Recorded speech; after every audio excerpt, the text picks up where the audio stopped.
Hey everyone, welcome back to Try Not to Sleep.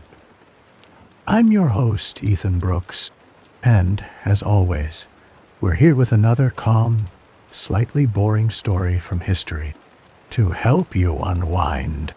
Tonight, we will be talking about the story of Fall Asleep to the entire history of Cleopatra and her legacy. Alright, get comfortable, and let's see how far you make it before you fall asleep. Cleopatra arrived at the royal court in Alexandria during a time of extreme tension. Her younger brother, Ptolemy XIII, was officially her co-ruler, but was too young to govern independently. His advisors, including the eunuch Pothinus and the general Achilles, controlled the court. They sought to advance their own interests and encouraged the young king to assert his independence from Cleopatra. This group orchestrated a coup, hoping to remove Cleopatra from power and later reverse their actions through Roman intervention. Cleopatra understood the risks. She knew the court was divided by factional disputes. Nobles, commanders, and even relatives plotted for their own advantage. Rivalries and competing claims to the royal succession increased the instability. Cleopatra had to navigate these dangerous political waters with caution and skill. When Cleopatra returned to the palace, Pothinus and Achilles mobilized their supporters. They summoned the Egyptian royal guard, numbering about 20,000 troops, and surrounded the palace. Their demand was clear. Julius Caesar, who was inside the palace, must surrender Cleopatra to face judgment. At this moment, Caesar had fewer than 4,000 legionnaires with him in Alexandria. The Egyptian army controlled the streets, and Caesar's ships were trapped in the harbor by a hostile fleet. Caesar's supply lines were cut off, leaving him in a precarious position. Cleopatra recognized the seriousness of the crisis. She had to act quickly to secure her own safety and to keep her claim to the throne alive. She also needed to convince Caesar that supporting her would benefit Rome. Cleopatra's intelligence and political instincts guided her actions. She arranged a secret meeting with Caesar, famously entering the palace concealed in a rug or a sack, depending on the source. This bold move allowed her to bypass the guards and speak directly with Caesar. The meeting marked a turning point. Cleopatra persuaded Caesar of her legitimacy and the value of her alliance. Caesar saw the advantage of supporting Cleopatra over her brother's advisors. He also recognized the strategic importance of Egypt's resources for his campaigns in the eastern Mediterranean. In the days that followed, tensions escalated. The Egyptian royal guard maintained their siege of the palace. Skirmishes broke out in the streets of Alexandria. Cleopatra and Caesar coordinated their efforts to resist the coup. They relied on the loyalty of a small group of supporters inside the palace and on the discipline of Caesar's legionnaires. The situation remained dangerous, but Cleopatra's political skill and determination helped her survive this critical moment at the royal court. Inside the palace, Cleopatra faced constant threats from rivals. Pothinus, the eunuch advisor, worked actively against her. He controlled access to the young king and issued orders in his name. Pothinus communicated secretly with Achilles, the commander of the royal guard. Together, they coordinated efforts to undermine Cleopatra's position and to isolate her from Caesar. Achilles commanded the 20,000 Egyptian troops outside the palace. He was ambitious and loyal to Pothinus's faction. Achilles organized the siege, cut off supplies, and prepared for direct assault. He also tried to sway other palace officials to join his cause. Some nobles and courtiers hesitated, fearing the consequences of choosing the losing side. Others sent messages to both Cleopatra and Pothinus. Hoping to secure their own safety, Cleopatra understood the dangers posed by divided loyalties. She held daily councils with her closest supporters. These included her sister Arsinoe, who at first remained neutral, and trusted Greek advisors. Cleopatra relied on their advice, but made all final decisions herself. She also worked to win over neutral officials by promising rewards and future positions. Pothinus and Achilles did not act alone. They recruited other influential figures in the court.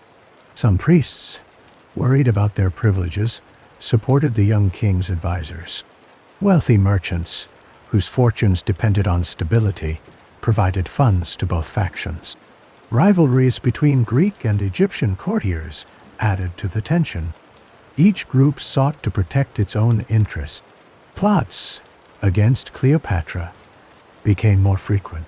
Servants loyal to Pothinus tried to intercept her communications with Caesar. Spies watched her movements and reported back to Achilles. At one point, a plan was discovered to poison Cleopatra's food. Her guards increased security, and she changed her routines to avoid predictable patterns. Caesar also faced intrigue. Some of his own men doubted the wisdom of supporting Cleopatra. Roman officers debated whether to negotiate with the Egyptian advisors or to hold out for reinforcements. Caesar remained firm, insisting that supporting Cleopatra would benefit Rome's position in Egypt. Tensions reached a peak when Pothinus sent a secret message to Achilles, instructing him to attack the palace. The message was intercepted by Caesar's agents. Caesar ordered the arrest of Pothinus. He was executed for treason. Achilles responded by intensifying the siege and calling for open rebellion. The removal of Pothinus weakened the advisors' faction, but did not end the danger. Cleopatra and Caesar still faced a determined enemy outside the palace and uncertain loyalties within. Rivalries and plots among advisors continued to shape every decision and every risk. Cleopatra's struggle with her brother, Ptolemy XIII, began when both were declared co-rulers by their father's will. Ptolemy was much younger and easily influenced by his advisors. Cleopatra was older and more experienced, so she took on most government responsibility. This arrangement quickly created tension among the court's factions. Pothinus and Achilles, acting in Ptolemy's name, tried to push Cleopatra aside and increase their own influence. In 49 BCE, the advisors forced Cleopatra to flee Alexandria. She retreated to the eastern border of Egypt and began raising her own forces. Meanwhile, Ptolemy's advisors ruled in his name and tried to consolidate their position. Cleopatra's absence did not bring stability. Instead, the court grew more divided, and rival claimants to the throne appeared. Cleopatra's younger sister, Arsinoe, also began to gather supporters.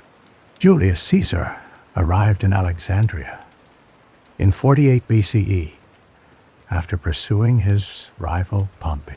He found the city tense and divided. Caesar demanded that both Cleopatra and Ptolemy present their claims before him, as he saw himself as an arbiter of the Ptolemaic succession. Cleopatra used this opportunity to return to Alexandria and meet Caesar in secret. She convinced him of her right to rule and the benefits of a strong alliance between Egypt and Rome. Ptolemy III's advisors viewed Caesar's support for Cleopatra as a direct threat. They mobilized the royal guard and surrounded the palace, hoping to force Caesar to hand Cleopatra over. The siege of the palace lasted several months. Food and water became scarce.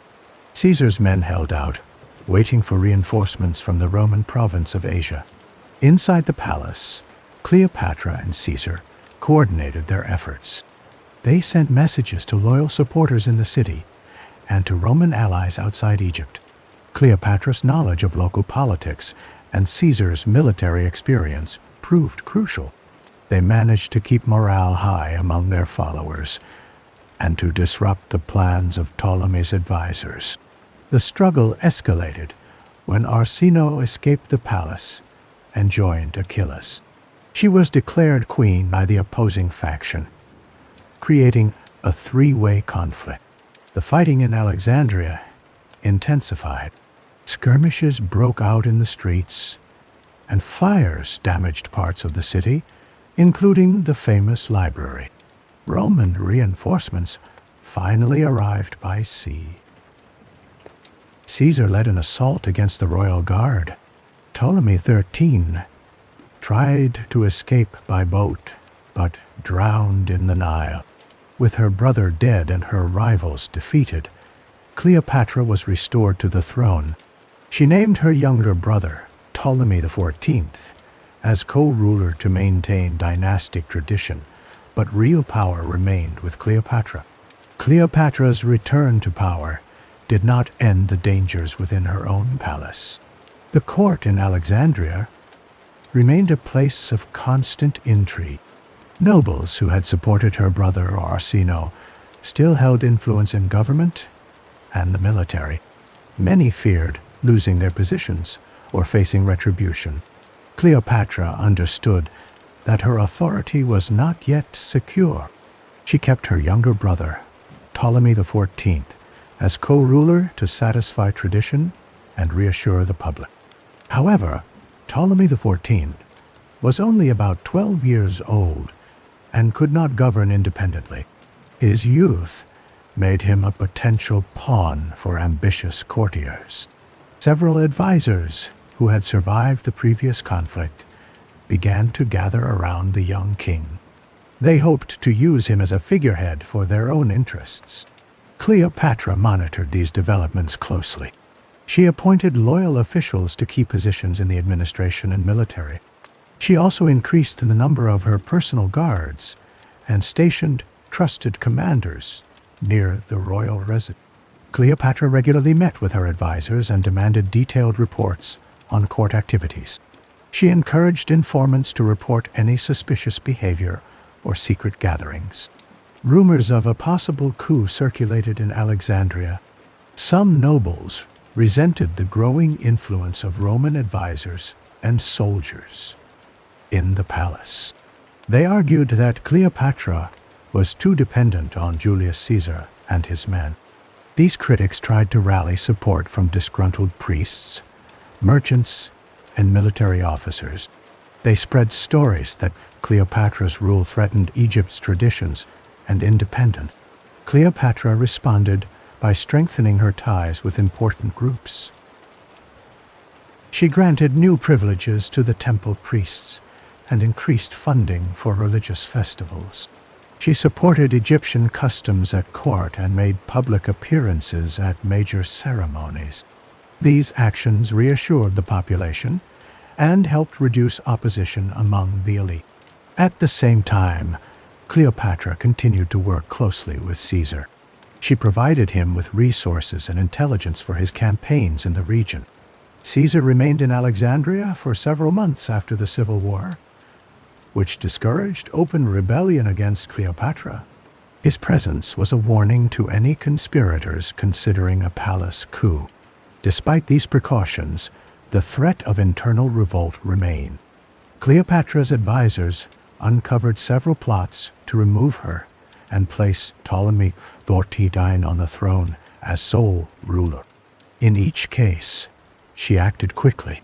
Suspected plotters were arrested, exiled, or executed after investigation.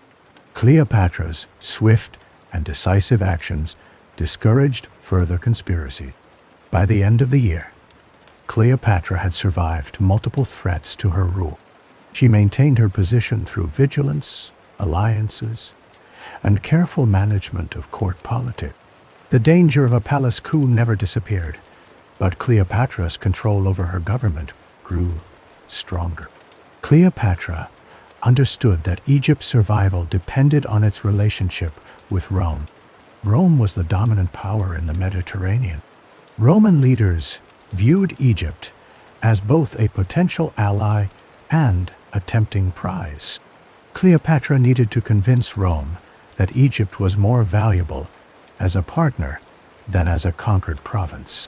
Egypt was famous for its agricultural wealth. The Nile's annual floods produced abundant grain, which fed not only Egyptians, but also many in the Roman world. Rome relied on regular shipments of Egyptian grain to supply its growing population. Cleopatra made sure these shipments continued smoothly. She used grain exports as leverage in her negotiations with Roman officials.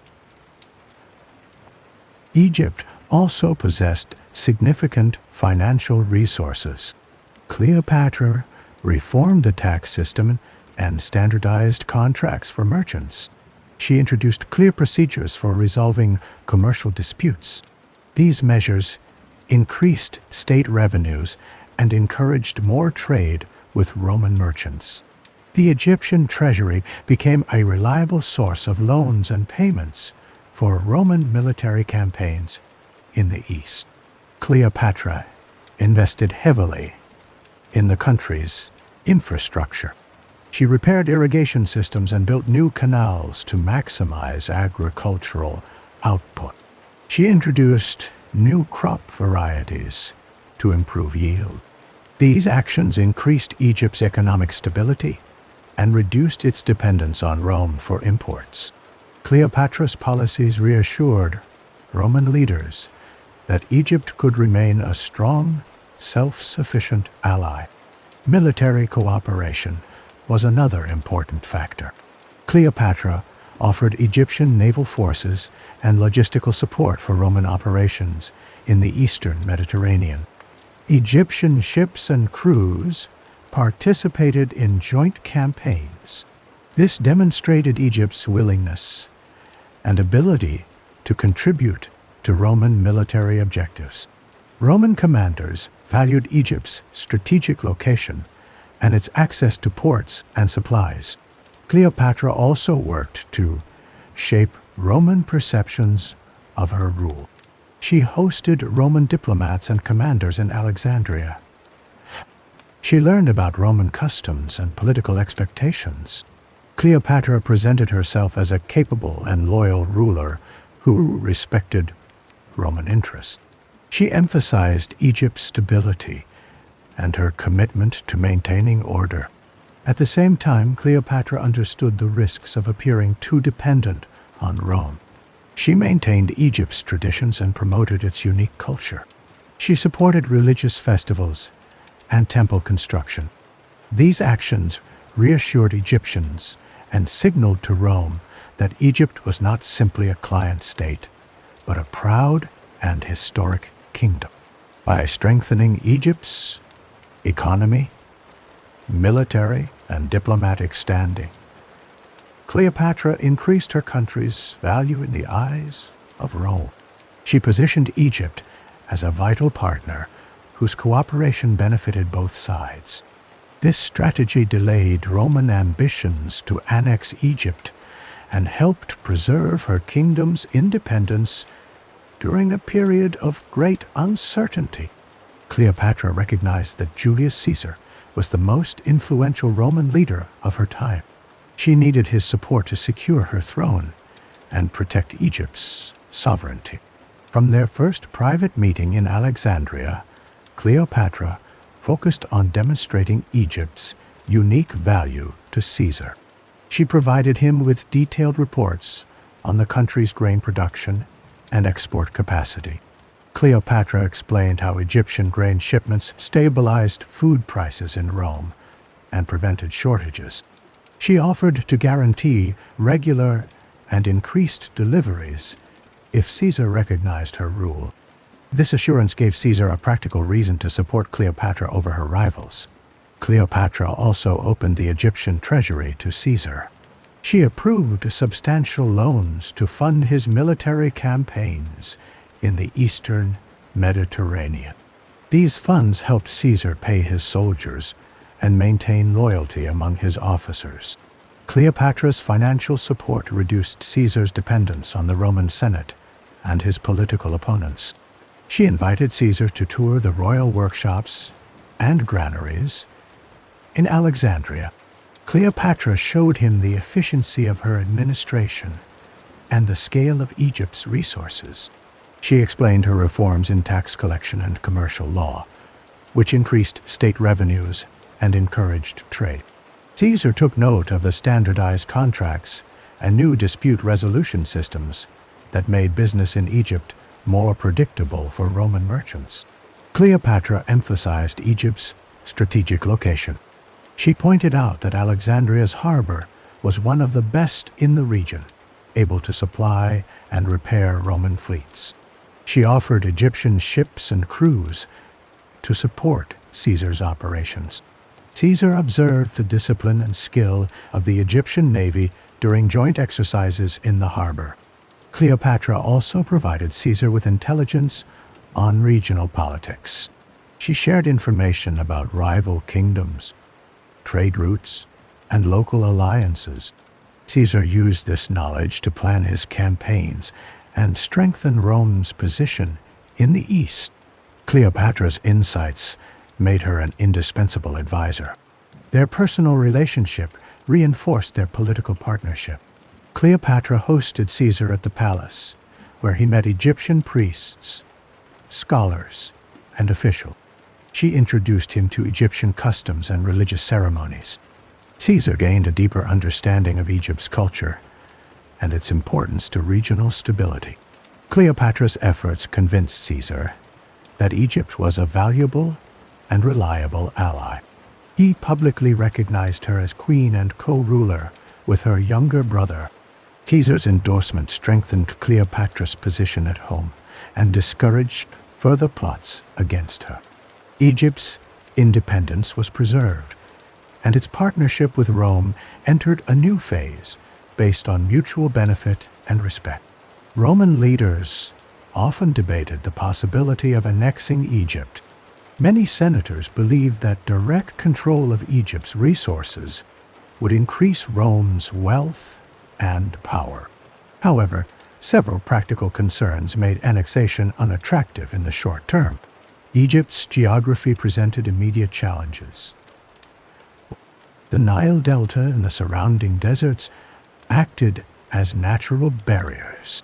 Roman armies would need to secure long supply lines through unfamiliar terrain. Alexandria, the capital, was a major port, but also a large cosmopolitan city with its own traditions and defenses. Any attempt to seize control risked heavy fighting and urban unrest. The Egyptian military, while smaller than Rome's legions, was well trained and loyal to the monarchy. Cleopatra had invested in modernizing her forces. She improved training, paid soldiers regularly, and recruited experienced commanders. The Egyptian navy, based in Alexandria, could disrupt Roman shipping in the eastern Mediterranean. An invasion would require a large commitment of Roman troops and ships. Political risks were also significant. Egypt had a long history of centralized rule under the Ptolemaic dynasty. The population was accustomed to a strong, visible monarch. Removing Cleopatra could provoke resistance from both the Greek and Egyptian elites. Temple priests, who held significant influence, might organize opposition to Roman rule. Merchants and landowners who benefited from Cleopatra's reforms could disrupt trade and agricultural production.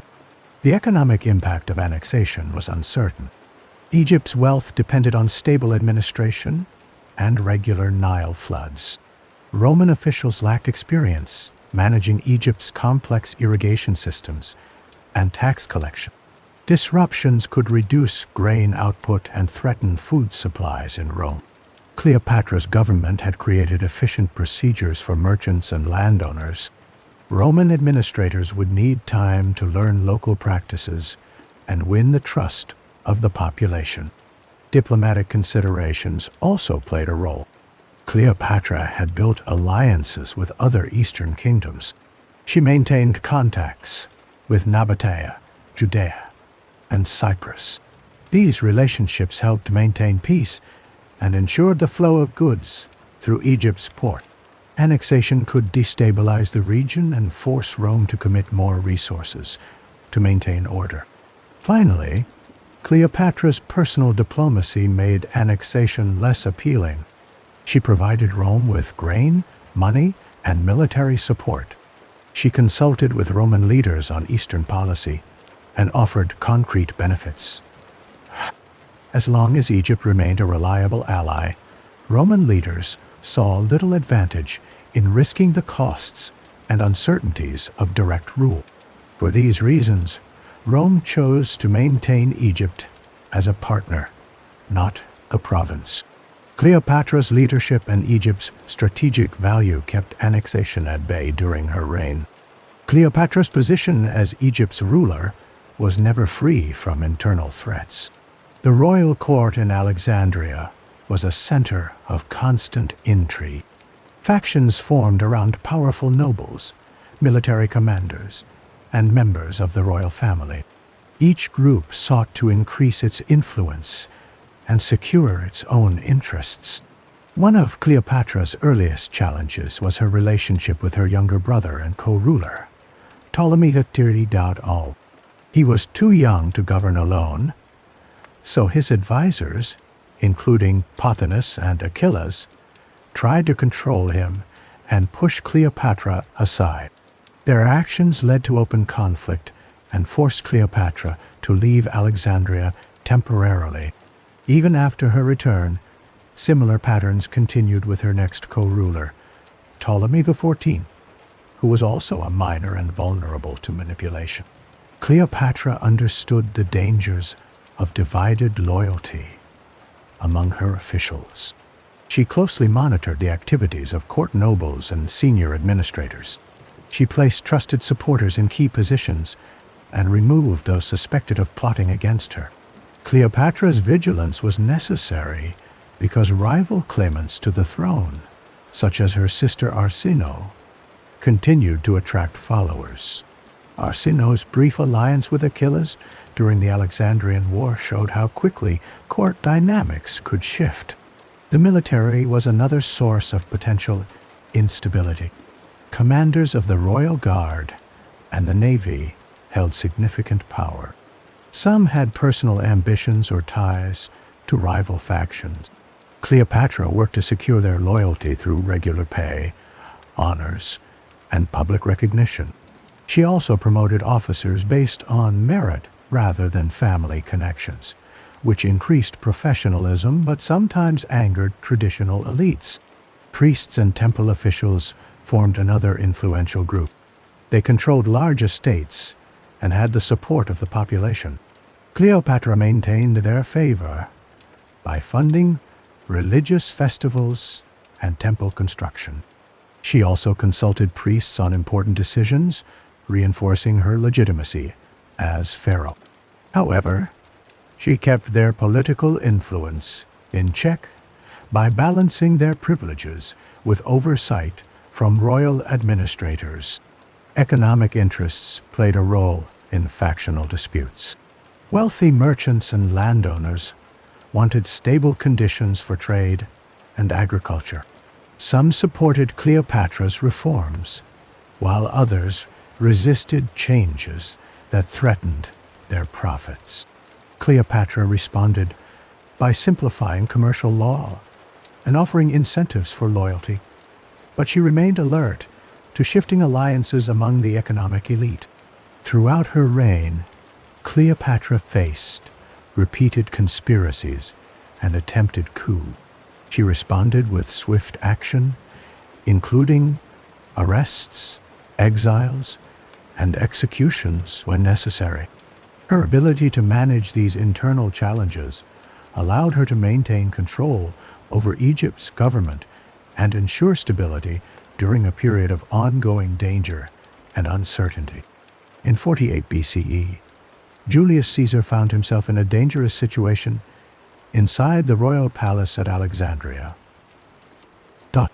He had come to Egypt after defeating Pompey's forces, expecting to restore order and settle the dispute between Cleopatra and Ptolemy Thertiton.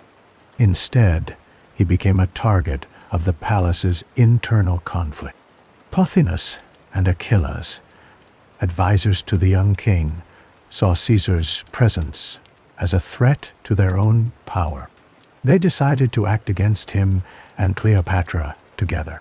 Achilles commanded the Egyptian royal guard, a force of about 20,000 troops. He quickly moved these soldiers to surround the palace, cutting off all exits.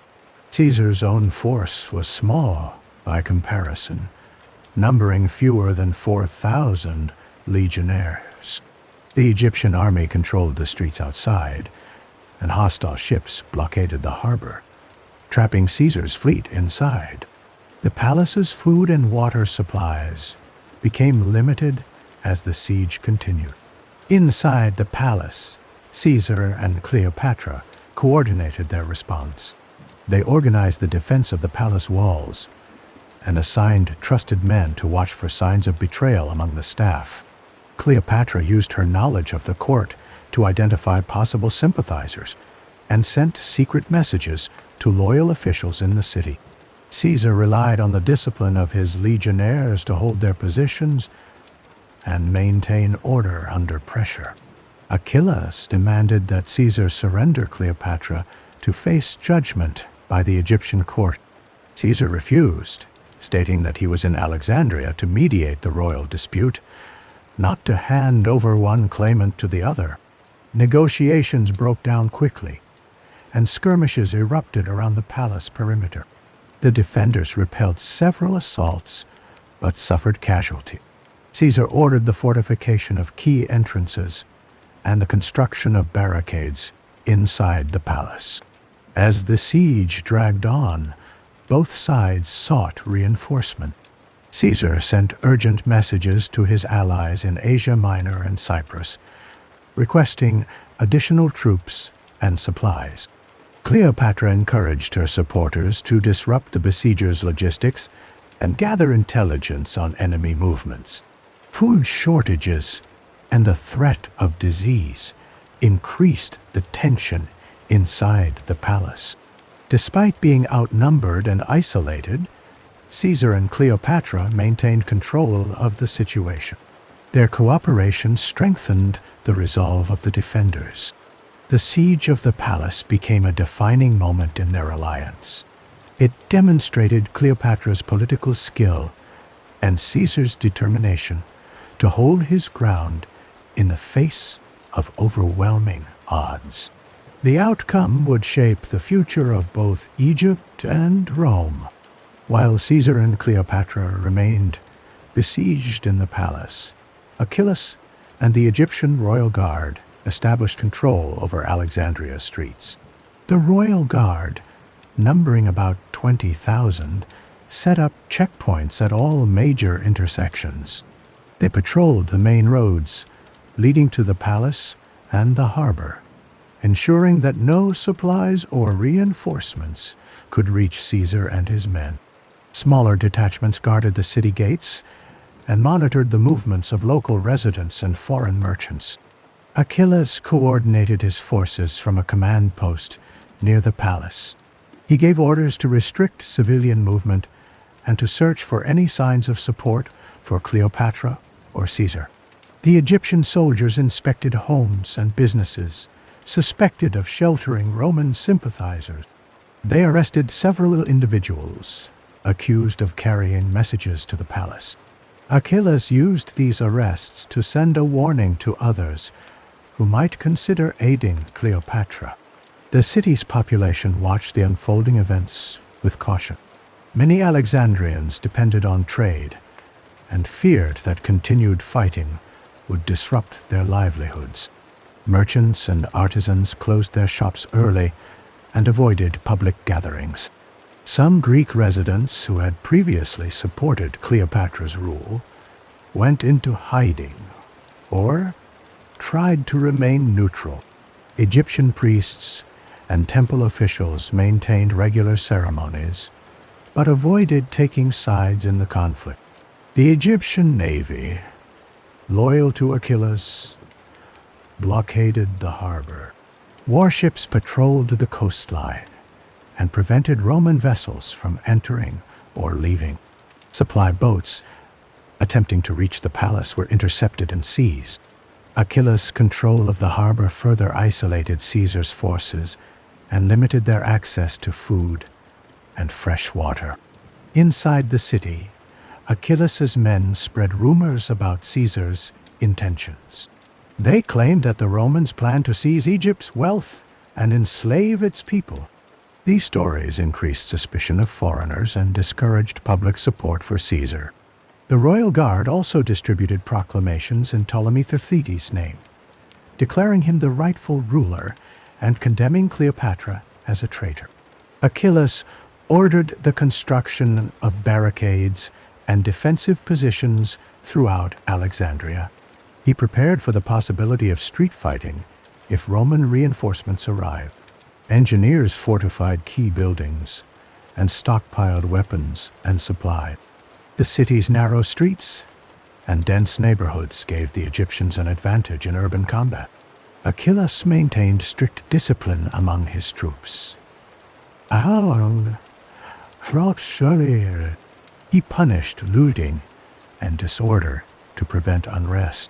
The royal guard's presence remained visible at all times. Their control of Alexandria's streets made the siege of the palace possible and placed Caesar and Cleopatra in a position of extreme vulnerability. While Achilles and the royal guard controlled the city, the Egyptian navy took command of Alexandria's harbor.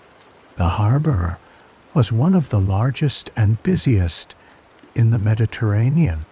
It was the main entry point for supplies, reinforcements, and communication with the outside world. Achilles ordered the Egyptian fleet to form a blockade, preventing any Roman ships from entering or leaving. The Egyptian fleet consisted of war galleys and smaller support vessels. These ships were fast, maneuverable, and crewed by experienced sailors. They positioned themselves at the mouth of the harbor and along key access points to the palace docks. Patrols operated day and night. Lookouts watched for any sign of Roman movement or attempts to break through the blockade. Caesar's fleet was trapped inside the inner harbor. His ships were outnumbered and unable to maneuver freely. The Roman vessels included both transport ships and a few war galleys. They relied on the city's grain warehouses and water cisterns for supplies. But these stores quickly diminished under siege condition. Caesar's officers assessed their options and found no safe route for escape or resupply. The Egyptian navy intercepted any boats trying to reach the palace. Supply barges sent by Caesar's allies were seized or destroyed before they could dock. Messages sent by sea were often captured, limiting Caesar's ability to communicate with his forces outside Egypt. The blockade also prevented news of the siege from reaching Rome in a timely manner. Achilles ordered his engineers to reinforce the harbor's defenses. Chains were stretched across the main entrances to block larger ships. Shore batteries were set up with catapults and archers to target any Roman attempt to break out. Egyptian marines patrolled the piers, ready to repel boarding parties or sabotage enemy vessels. Inside the palace, Caesar and Cleopatra discussed possible strategies. They considered sending small boats out at night, but the risk of detection was high. Roman sailors attempted to repair and arm their ships for a possible breakout, but materials were limited. Attempts to negotiate with the Egyptian fleet failed, as Achilles demanded unconditional surrender. The blockade placed Caesar's forces under increasing pressure. Food and water supplies dwindled. Morale among the Roman soldiers and sailors declined as the days passed. Cleopatra's supporters in the city could not reach the palace by sea or land. The hostile fleet's control of the harbor ensured that the siege would continue, with Caesar and Cleopatra facing growing danger and isolation inside the palace walls. During the siege, Cleopatra used her time in the palace to study Roman politics closely. She recognized that her future depended not only on events in Alexandria, but also on decisions made in Rome. Cleopatra requested regular briefings from Caesar about the state of Roman affairs. She asked detailed questions about the Senate, the power of the consuls, and the influence of leading Roman families. Cleopatra listened as Caesar explained the recent civil war between his supporters and those of Pompey. She learned about the shifting alliances among Roman nobles and generals. Caesar described the importance of public opinion in Rome and the use of political propaganda. Cleopatra took note of how Roman leaders built support through speeches, public games, and the distribution of grain. Cleopatra also observed the behavior of Caesar's officers and staff. She watched how they interacted with each other and with Caesar. She noticed the discipline and hierarchy within the Roman legions. Cleopatra asked about the process of military appointments and the expectations placed on Roman commanders. She compared these practices to the traditions of the Egyptian military. Cleopatra requested documents and letters from Rome. Caesar provided her with copies of Senate decrees, reports from provincial governors, and correspondence with political allies. Cleopatra read these materials carefully. She discussed their contents with her Greek advisors, seeking to understand the language and customs of Roman administration. Cleopatra questioned Caesar about Roman attitudes toward foreign rulers. She wanted to know how the Senate viewed Egypt and its monarchy. Caesar explained the difference between a Roman province and a client kingdom. He outlined the expectations Rome had for its allies, including the payment of tribute and the supply of resources for Roman campaigns. Cleopatra learned about the rivalries among Caesar's leading opponents, such as Cato, Brutus, and Cassius. She asked about the role of women in Roman society and the limits placed on their influence. Cleopatra compared these restrictions to her own position as queen. She considered how her gender and foreign status would affect her negotiations with Roman leaders. Through these studies, Cleopatra gained a deeper understanding of the political culture of Rome. She realized that personal relationships, military power, and economic resources all played a role in shaping Roman policy. Cleopatra used this knowledge to refine her diplomatic strategy. She began to prepare for future negotiations, both with Caesar and with other influential Romans who might shape Egypt's fate after the siege. Cleopatra paid close attention to Roman military methods during the siege. She observed how Caesar organized his legionnaires inside the palace. Roman soldiers worked in small units, each with a clear chain of command. Orders were delivered quickly, and discipline was maintained even under pressure. Cleopatra compared this structure to the more traditional organization of the Egyptian royal guard. She asked Caesar to explain the principles behind Roman fortifications. Caesar described the importance of building strong defensive positions and maintaining supply lines. He showed Cleopatra how his men constructed barricades and reinforced weak points in the palace walls.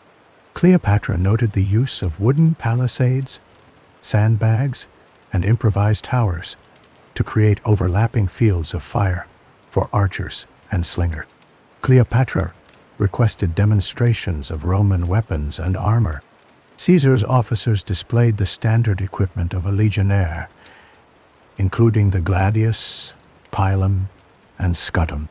They explained the advantages of Roman tactics in close combat and open battle.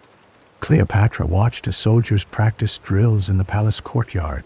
She paid attention to their formation changes, their use of shields for protection, and their ability to respond quickly to commands.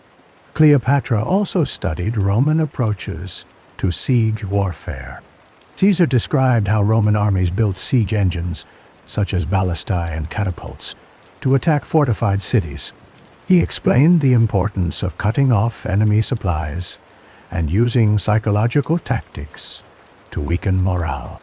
Cleopatra asked about the logistics of maintaining an army in the field, including the transport of food, water, and medical supplies. She discussed naval operations with Caesar's commanders. They described the construction of Roman warships, the use of rams in naval combat, and the coordination of boarding actions. Cleopatra learned about the importance of controlling harbors and securing lines of communication by sea. She recognized the need for a strong navy to protect Egypt's coasts and trade routes. Cleopatra took notes on how Roman commanders gathered intelligence. She learned the value of using scouts, spies, and coded messages. Caesar shared examples of how information about enemy movements could change the outcome of a battle. Cleopatra instructed her own advisors to adopt some of these practices for Egypt's defense.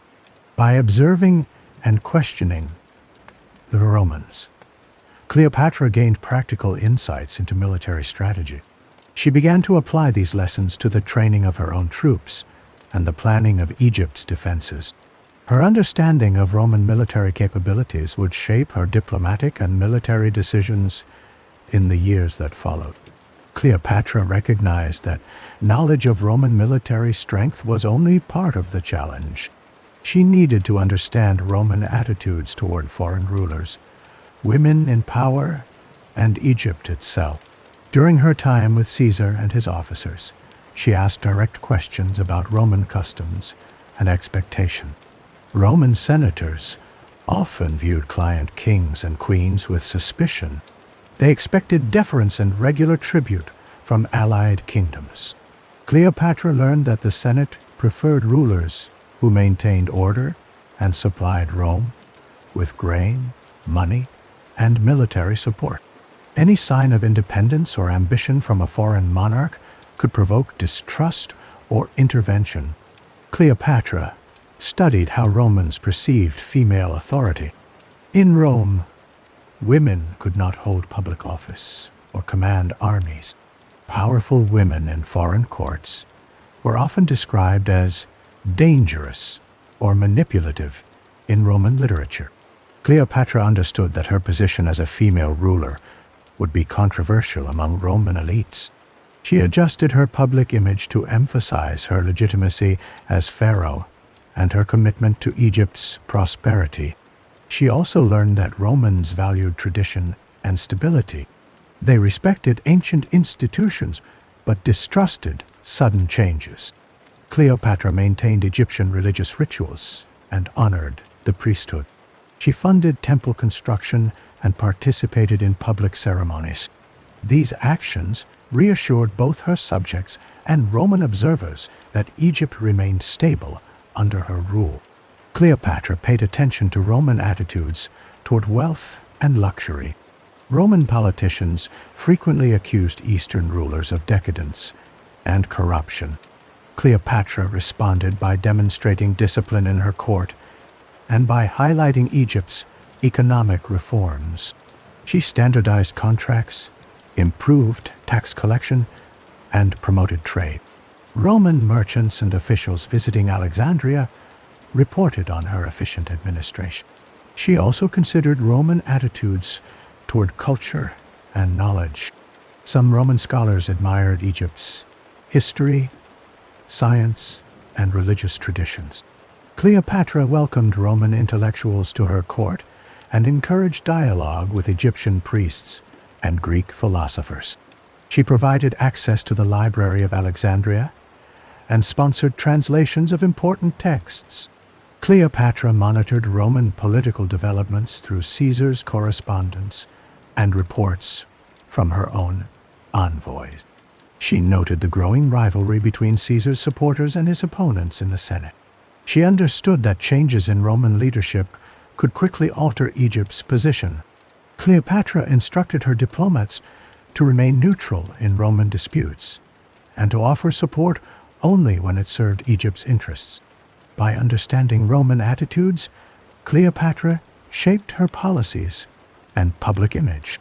She presented herself as both a loyal ally and a capable, independent monarch. This approach helped her maintain Egypt's autonomy while meeting Rome's expectation. Her careful study of Roman views became a foundation for her diplomatic strategy in the years ahead. In 47 BCE, Cleopatra gave birth to a son. The child was named Ptolemy 15 Philopator Caesar, but he became widely known as Caesarion, meaning Little Caesar. The timing of Caesarion's birth was significant.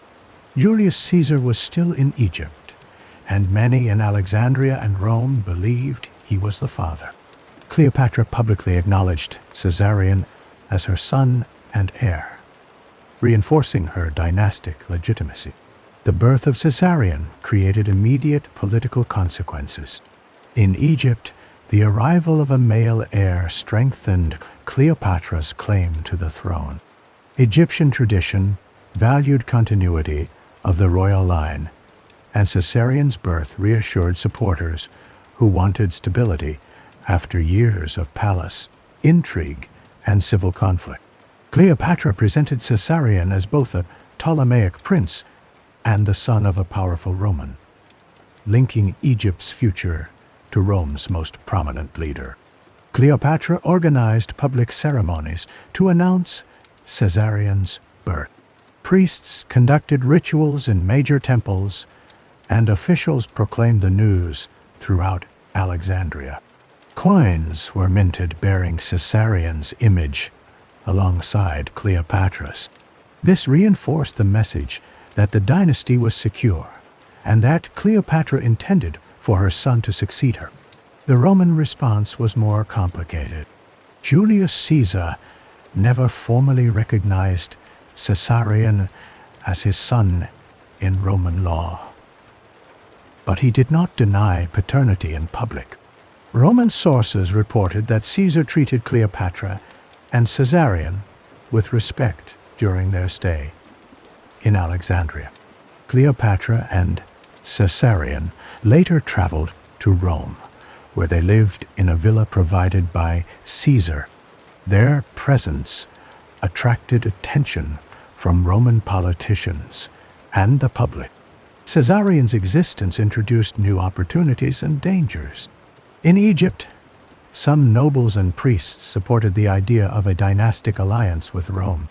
They hoped Caesarion would guarantee Egypt's independence and prosperity. Others feared that Caesarion's Roman heritage would undermine traditional Egyptian rule. Rival claimants to the throne, including Cleopatra's siblings, saw Caesarion as a threat to their own ambitions. In Rome, Caesarion's birth fueled political gossip and controversy. Supporters of Caesar viewed the child as a symbol of Rome's influence in the East. Opponents warned that recognizing Caesarion could threaten the position of Caesar's official heir, Gaius Octavius, later known as Augustus. The question of Caesarion's status became a topic of debate in the Senate and among the Roman elite. Cleopatra responded by strengthening her son's position at court. She appointed trusted guardians and tutors to oversee his upbringing. She ensured that Caesarion was educated in both Greek and Egyptian traditions. Cleopatra's careful management of Caesarion's image and future played a central role in her political strategy for the remainder of her reign. Caesarion's birth changed the political landscape for both Egypt and Rome. In Egypt, the presence of a male heir with a possible Roman father strengthened Cleopatra's legitimacy. She used Caesarion's mixed heritage to present her dynasty as both traditional and adaptable. Cleopatra organized ceremonies that emphasized Caesarion's role as a future pharaoh. He appeared in public processions, wore royal regalia, and participated in religious rituals. This reassured Egyptian elites and priests that the royal line would continue. Cleopatra also used Caesarion to reinforce her diplomatic position. She sent portraits and official announcements to neighboring kingdoms, highlighting her son's connection to both Egypt and Rome. This message was intended to deter rivals and attract allies. By presenting Caesarion as a symbol of unity, Cleopatra aimed to stabilize her regime and discourage internal dissent. In Rome, Caesarion's existence created uncertainty. Julius Caesar had named Gaius Octavius, known as Octavian, as his official heir in his will. Caesarion's supporters argued that, as Caesar's biological son, he had a legitimate claim to some form of recognition. This argument found little support among the Roman elite, who were wary of foreign influence and the idea of a dynastic monarchy. However, the possibility of Caesarion's claim complicated the succession and fueled political debates. Cleopatra's presence in Rome with Caesarion drew attention from senators and the public. She maintained a high profile, hosted gatherings, and met with influential Romans. Cleopatra's activities were closely monitored by political rivals of Caesar. Some accused her of interfering in Roman affairs and seeking to advance her son's interests at the expense of Roman traditions. These accusations became more frequent after Caesar's assassination in 44 BCE. After Caesar's death, the political situation in Rome became unstable. Factions formed around Mark Antony, Octavian, and other claimants to power. Cleopatra returned to Egypt with Caesarion, focusing on securing her own position. She increased security at court and expanded her network of informants. Cleopatra also began negotiations with both Antony and Octavian, offering Egypt support in exchange for recognition of her rule and Caesarion's status. In Egypt, Cleopatra continued to promote Caesarion as her co-ruler. She issued coins bearing their images and included Caesarion's name in official documents. This further legitimized his position and signaled to Rome and other powers that Egypt remained strong and united. Caesarion's role as both a symbol and a political actor became central to Cleopatra's strategy in the years of conflict and negotiation that followed. After Caesar's assassination in 44 BCE, the political environment in Rome changed rapidly. Competing factions emerged, each led by powerful men with their own ambitions. Mark Antony positioned himself as the protector of Caesar's legacy. Octavian, Caesar's adopted son, claimed the inheritance and sought recognition as his father's political heir.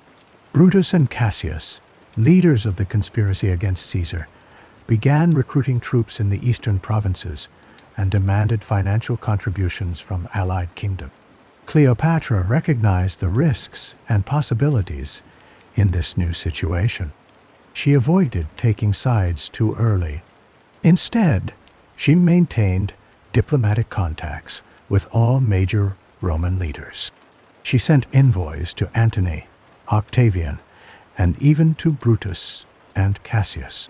Cleopatra offered financial support and supplies to Roman commanders in exchange for assurances about Egypt's independence and Caesarion's recognition. Cleopatra also strengthened Egypt's internal position. She continued her economic reforms, focusing on agriculture and trade. Royal resources were invested in improving irrigation systems and introducing new crop varieties. These measures increased agricultural output and state revenues. Cleopatra standardized contracts for merchants and established procedures for resolving commercial disputes. This stability encouraged trade with the Eastern Mediterranean and attracted Roman merchants to to Alexandria. The court in Alexandria remained tense. Nobles, priests, and military commanders watched events in Rome closely. Some favored an alliance with Antony, while others saw Octavian as the future leader of Rome. Cleopatra managed these rivalries by offering positions and honors to key supporters. She increased the size of her personal guard and monitored the activities of potential opponents. As the conflict between Antony and Octavian escalated, Cleopatra received requests for military and financial support. Antony, who controlled Rome's eastern provinces, needed reliable allies. He offered favorable terms for Egyptian assistance. Cleopatra agreed to provide naval forces, money, and logistical support in exchange for guarantees of Egypt's territorial integrity and Caesarion's royal status. These agreements marked a shift from Egypt as a client state to an allied kingdom. Cleopatra's participation in post-battle negotiations was significant. She attended discussions with Antony, Octavian, and other members of the victorious coalition after the defeat of Brutus and Cassius at Philippi in 42 BCE. These negotiations determined the distribution of territories, resources, and responsibilities in the eastern Mediterranean. Cleopatra avoided openly favoring one side, maintaining cordial relations with both Antony and Octavian. Egypt's military and economic contributions during this period increased its value to Rome. Cleopatra's careful diplomacy and internal reforms allowed her to capitalize on new opportunities while managing the dangers of rapid political change. Her actions ensured that Egypt remained a central player in the unfolding struggle for control of the Roman world. Cleopatra recognized that Egypt's prosperity depended on stable and predictable commerce. Trade connected Egypt to the wider Mediterranean world and brought wealth to the royal treasury. Merchants from Greece, Rome, Phoenicia, and Asia Minor visited Alexandria, attracted by its markets and its strategic port. Cleopatra wanted to encourage more trade and ensure that Egypt remained the region's economic hub. One of her first steps was to standardize commercial contracts. In earlier years, merchants negotiated agreements using a mix of Greek, Egyptian, and Roman legal tradition. This created confusion and disputes. Cleopatra ordered the creation of official templates for contracts. These documents specified terms for the sale of goods, transport, storage, and payment. They were written in clear language and registered with government scribes. This reduced misunderstandings and made it easier to enforce agreements. Cleopatra also established new procedures for resolving commercial disputes. She created special courts in Alexandria and other major cities. These courts included judges familiar with both Egyptian and foreign laws. Merchants could bring complaints before these judges, who issued binding decisions. This system reduced uncertainty and prevented long delays that could disrupt business. To support these reforms, Cleopatra improved the training of scribes and legal officials. She required them to study the latest developments in contract law and to keep detailed records of all transactions. The government built new archives to store contracts and court decisions. Merchants could consult these records if disputes arose, making the system more transparent. Cleopatra's administration also set standards for weights and measures. Inspectors checked scales and measuring devices in markets throughout Alexandria. They punished fraud and confiscated faulty equipment. This ensured that buyers and sellers could trust the fairness of every transaction. Cleopatra encouraged foreign merchants to settle in Egypt by offering tax incentives and secure property rights. She granted special privileges to leading trading families from Rhodes, Cyprus, and Sidon.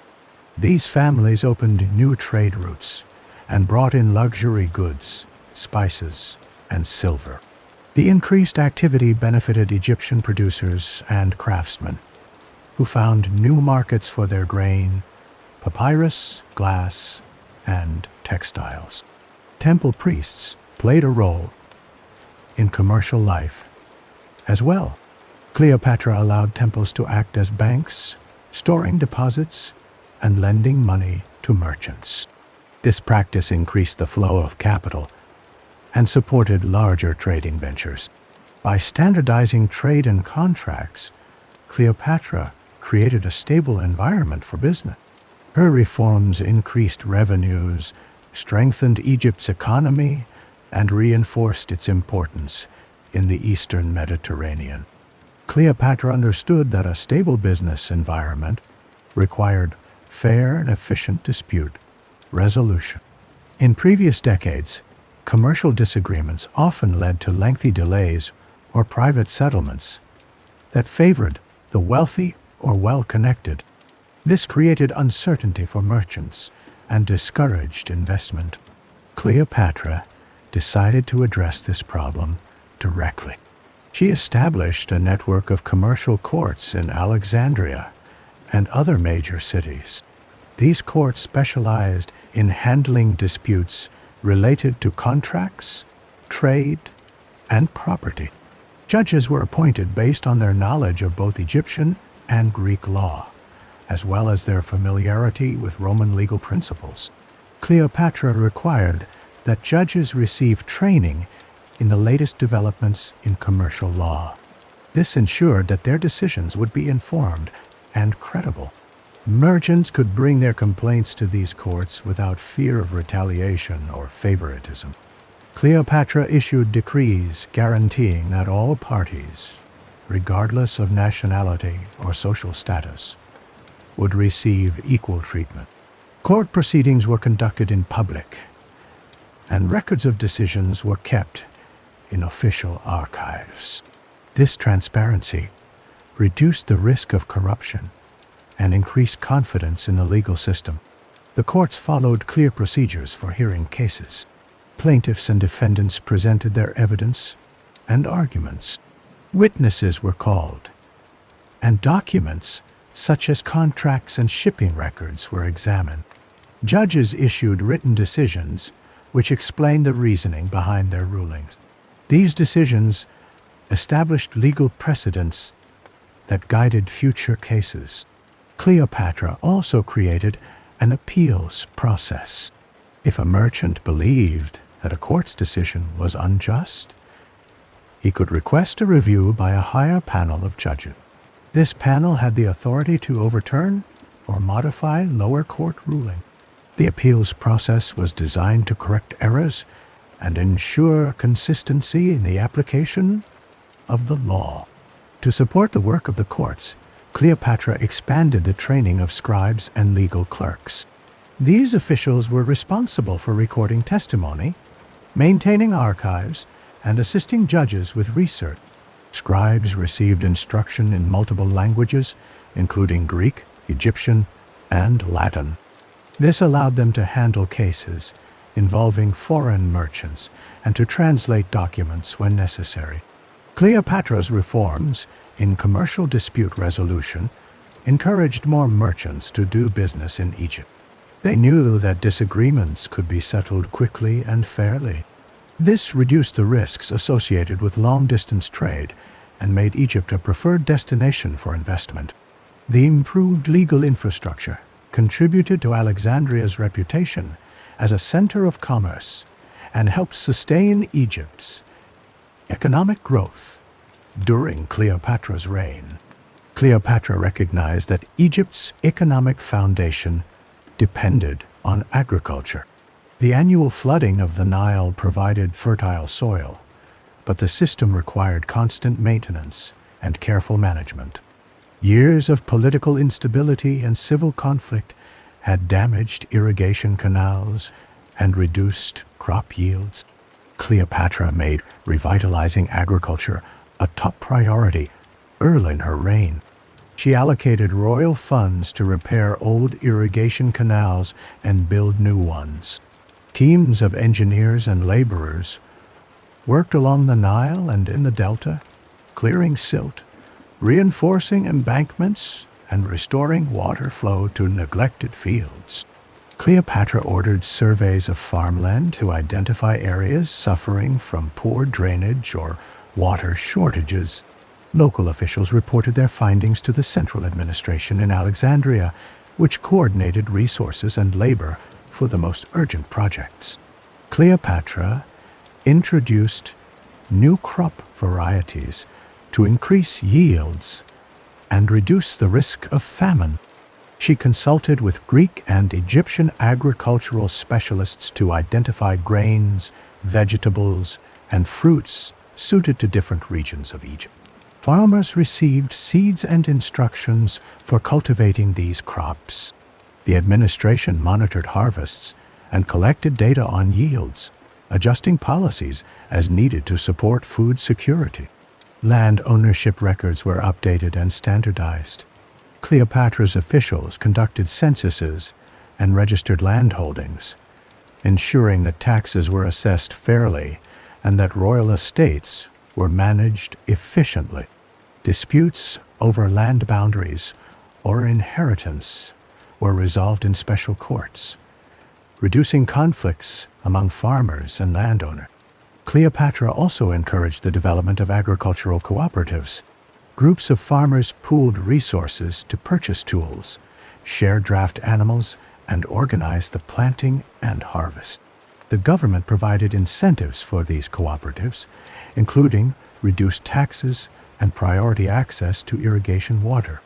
This approach increased productivity and helped smallholders survive during difficult seasons. Storage and transport infrastructure improved under Cleopatra's direction. Granaries were repaired and expanded in major towns and along the Nile.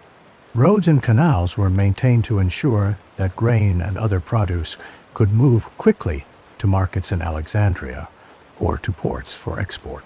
The state managed emergency reserves of grain to stabilize prices and provide relief during years of poor harvest. Cleopatra's investment in agriculture had direct economic effects. Increased production provided more revenue for the state and reduced dependence on imported food. Surplus grain was exported to Rome and other Mediterranean markets, strengthening Egypt's trade position. The stability and prosperity of the countryside supported Cleopatra's broader political goals and reinforced her legitimacy as pharaoh. In March 44 BCE, Julius Caesar was assassinated in Rome. The attack took place on the Ides of March during a meeting of the Senate in the Theater of Pompey. A group of senators, led by Gaius Cassius Longinus and Marcus Junius Brutus, carried out the plot. They stabbed Caesar multiple times, believing his death would restore the old Roman Republic and end his growing power. News of the assassination spread quickly throughout Rome and the wider Mediterranean. Panic and confusion followed. Caesar's supporters feared reprisals, while his opponents braced for unrest. The Senate declared an amnesty for the assassins, but the city remained tense. Crowds gathered in the streets, and soldiers loyal to Caesar's memory prepared for possible violence. Cleopatra was in Alexandria when she learned of Caesar's death. She received the news from her envoys stationed in Rome. Cleopatra immediately called her advisors to discuss the implication. She understood that Caesar's protection had shielded her reign, and that his death created uncertainty for Egypt's relationship with Rome. In Rome, Caesar's will was read publicly. It named Gaius Octavius, his grandnephew, as his adopted son and principal heir. Octavius, later known as Octavian and then Augustus, was only 18 years old at the time. Mark Antony, one of Caesar's closest allies and a consul, took control of Caesar's papers and treasury. Both men claimed to be the true successor to Caesar's legacy. The power struggle between Antony and Octavian began almost immediately.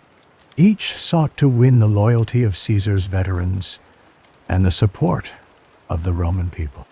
Antony delivered a passionate funeral oration, turning public opinion against the assassins. Riots broke out in the city, and the conspirators fled Rome to gather support in the eastern provinces. Cleopatra recognized the danger and opportunity in this new situation. She sent envoys to both Antony and Octavian, offering condolences and reaffirming Egypt's loyalty to Caesar's memory. She also increased security at her court and monitored the movements of Egyptian nobles who might seek to exploit the turmoil in Rome. The assassination of Caesar marked a turning point for both Rome and Egypt. The loss of her most powerful Roman ally forced Cleopatra to reconsider her diplomatic strategy. She prepared to navigate the new political landscape, aware that the outcome of Rome's internal conflict would determine Egypt's future position in the Mediterranean world. After Caesar's assassination, two figures quickly emerged as leading contenders for power in Rome: Mark Antony and Gaius Octavius. Mark Antony was a seasoned general and a close associate of Caesar. He used his position as consul to take control of Caesar's documents, treasury, and supporters. Antony delivered a powerful speech at Caesar's funeral, turning public anger against the assassins and forcing them to flee Rome. Gaius Octavius, later known as Octavian, was Caesar's 18-year-old grandnephew and adopted son. Octavian arrived in Italy soon after the assassination. He announced his intention to claim his inheritance and position as Caesar's heir. Many Roman veterans and townspeople supported him, hoping for stability and rewards. Antony and Octavian initially distrusted each other. Both sought the loyalty of Caesar's legions and the Roman people. Antony tried to maintain control of Rome and the provinces by distributing money and favors. Octavian, lacking official authority, relied on his family name and personal appeals to Caesar's former soldiers. Tensions grew as each man gathered troops and political allies. Meanwhile, Brutus and Cassius, leaders of the conspiracy against Caesar, escaped to the eastern provinces. They raised armies and demanded financial contributions from cities and kingdoms that had previously cooperated with Rome. Cleopatra received requests for support from both sides, but delayed any firm commitment. She sent envoys to Antony and Octavian, offering condolences and gifts, while also maintaining contact with Brutus and Cassius. In 43 BCE, Antony and Octavian agreed to a temporary alliance with Marcus Lepidus, forming the Second Triumvirate. This new political body held extraordinary powers to govern Rome and its territories. The triumvirs launched a campaign against Caesar's assassins, promising to avenge his death and restore order. They issued proscriptions, targeting political enemies and confiscating their property to finance their armies. Cleopatra monitored these developments closely. She understood that the balance of power in Rome remained uncertain. She increased Egypt's military readiness and continued her economic reforms to ensure the kingdom could respond to changing circumstances. Cleopatra also strengthened diplomatic ties with both Antony and Octavian, providing supplies and financial support for their campaigns in the east. The struggle between the triumvirs and the assassins culminated in the battles of Philippi in 42 BCE. Antony and Octavian defeated the forces of Brutus and Cassius, eliminating their main rival. This victory shifted the balance of power decisively in favor of the triumvirs. Cleopatra now faced a new political reality, with Antony and Octavian as the dominant leaders of Rome. After the defeat of Brutus and Cassius at Philippi in 42 BCE, the Roman world entered another period of civil war. and shifting alliances. Mark Antony took responsibility for governing the eastern provinces, while Octavian consolidated his position in the west. Both men understood that control of resources, armies, and allies would determine the final outcome of their rivalry. Cleopatra recognized the importance of maintaining strong relationships with both Antony and Octavian. She avoided openly favoring one side, instead offering support that could benefit Egypt regardless of which Roman emerged victorious. Cleopatra continued to send diplomatic envoys to both camps. She provided Antony with financial assistance, ships, and supplies for his campaigns in the east. At the same time, she kept channels open with Octavian, sending gifts and messages that emphasized Egypt's value as an ally. Antony relied heavily on Cleopatra's resources. He requested large sums of money to pay his troops and fund administrative expenses in the eastern provinces. Cleopatra responded by increasing tax revenues and expanding Egypt's trade networks. She exported grain, papyrus, and luxury goods to secure the funds Antony needed. Egyptian ships participated in joint naval operations, demonstrating Egypt's military capabilities to Rome.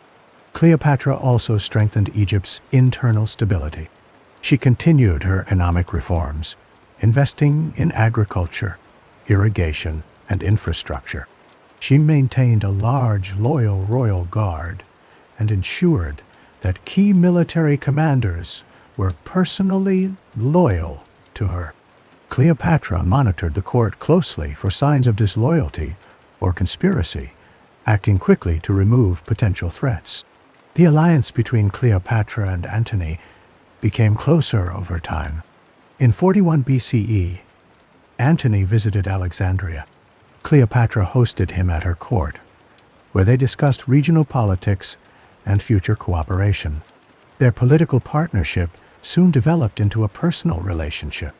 Antony recognized Caesarion as Cleopatra's co-ruler and granted territory to Egypt in exchange for continued support. Octavian watched these developments with suspicion. He accused Antony of abandoning Roman values and allowing himself to be influenced by a foreign queen.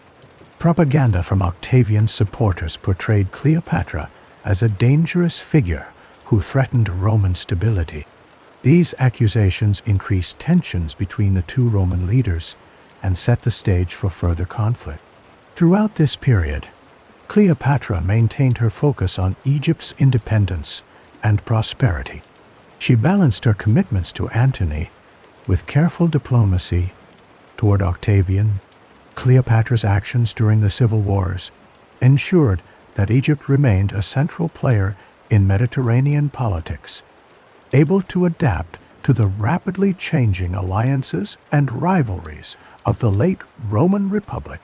Cleopatra entered formal negotiations with both Mark Antony and Octavian after the battles of Philippi.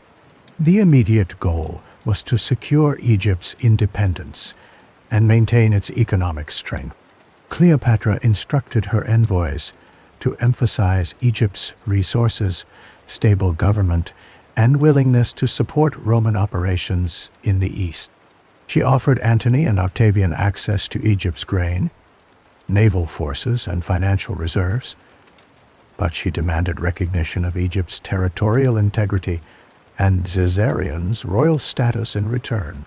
Antony, responsible for the eastern provinces, needed reliable allies to secure his position. He met with Cleopatra in Tarsus in 41 BCE. Cleopatra arrived with a large entourage and gifts, demonstrating Egypt's wealth and her own status as a sovereign ruler. During their discussions, Cleopatra promised Antony military and financial support for his campaigns in Parthia and the eastern Mediterranean. In exchange, Antony confirmed Cleopatra's rule over Egypt and granted her control of Cyprus, parts of Phoenicia, and other territories that had been disputed in earlier years. Cleopatra insisted on written agreements. These documents outlined mutual obligations, including the supply of ships, troops, and money from Egypt, and guarantees from Antony regarding Egypt's borders and internal affairs. Cleopatra also secured Antony's recognition of Caesarion as her co-ruler, strengthening her dynastic legitimacy. The agreements were ratified by both parties and communicated to their respective courts. Octavian, based in Italy, was focused on consolidating power in the West. Cleopatra sent envoys to Rome with gifts and formal messages. She reassured Octavian of Egypt's continued grain shipments and offered to mediate disputes involving Roman merchants in Alexandria. Cleopatra avoided direct involvement in Octavian's conflicts with Antony, but she maintained a cordial relationship and refrained from supporting any anti-Octavian factions. This neutral stance protected Egypt from retaliation and preserved its trade privileges in Roman market. Cleopatra's negotiations with both triumvirs required careful management of information and commitments. She instructed her advisors not to make conflicting promises and to keep detailed records of all agreements. Cleopatra avoided public statements that could be interpreted as favoritism. She also hosted Roman officials and military commanders in Alexandria, providing hospitality and access to Egyptian resources while gathering intelligence on Roman intentions. These diplomatic efforts allowed Cleopatra to maintain Egypt's independence and influence during a period of intense Roman rivalry. The agreements she reached with Antony and Octavian set the terms for Egypt's participation in Mediterranean politics and protected her kingdom from immediate threats of annexation or intervention. Cleopatra recognized that Egypt's value to Rome depended on more than diplomacy and economic strength. She understood that direct participation in joint military operations would demonstrate Egypt's reliability as an ally and increase its influence in regional affairs. After her agreements with Antony and Octavian, Cleopatra began to prepare Egypt's armed forces for coordinated action alongside Roman troops. Egypt contributed both naval and land forces to Roman campaigns in the eastern Mediterranean. Cleopatra ordered the construction and maintenance of new warships at Alexandria's shipyards. The Egyptian fleet was modernized with input from Roman naval engineers. Crews received training in Roman tactics, including boarding maneuvers and coordinated attacks. Cleopatra assigned experienced commanders to lead these ships and instructed them to follow Roman signals and operational plans during joint mission. On land, Cleopatra increased the size and readiness of Egypt's army. She recruited additional soldiers from both Egyptian and Greek population. Officers were trained to cooperate with Roman legionnaires and to adopt Roman standards of discipline and organization. Cleopatra supplied Roman commanders with logistical support, including food, water, and medical supplies for their troops. Egyptian engineers helped build roads, bridges, and supply depots in support of Roman movements. Egyptian forces participated in several campaigns led by Mark Antony. During his Parthian expedition, Egyptian ships provided escort and transport for Roman troops across the eastern Mediterranean. Cleopatra's navy patrolled the coastline, protected supply lines, and engaged hostile pirate vessels. Egyptian grain and provisions sustained Roman soldiers during long marches and sieges. Cleopatra issued detailed instructions to her commanders. She emphasized the importance of discipline, reliability, and cooperation with Roman officers. She directed that Egyptian ships should be positioned for decisive contributions in key battles. but should avoid unnecessary risks that could endanger the kingdom's resources or negotiating position. Cleopatra monitored reports from the front and adjusted her support as needed to maximize Egypt's strategic benefit. Egypt's performance in these joint operations influenced Roman attitudes for years to come. Roman officers noted the professionalism and effectiveness of Egyptian troops and sailors. Egyptian participation in victory celebrations and military parades in Antioch and Alexandria reinforced the image of Egypt as a strong and valuable ally. By contributing to Roman military operations, Cleopatra strengthened Egypt's position in the alliance and demonstrated the kingdom's ability to shape events in the region. These actions reinforced the terms of her agreements with Antony and Octavian and helped preserve Egypt's independence during a period of ongoing conflict and uncertainty. Cleopatra understood that the recognition of her son, Caesarion, was essential for the long-term stability of her dynasty. Caesarion, officially named Ptolemy Phene, was presented as the son of Julius Caesar and the rightful heir to the Egyptian throne. Cleopatra took deliberate steps to secure his legitimacy, both at home and abroad. In Egypt, Cleopatra elevated Caesarion's public profile. She included his name and image on official documents, coins, and temple reliefs. Caesarion was declared co-ruler, and his presence was required at major religious festivals and public ceremonies.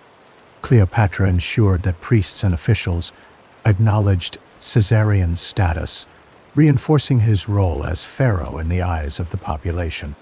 Cleopatra also focused on Caesarion's education and upbringing.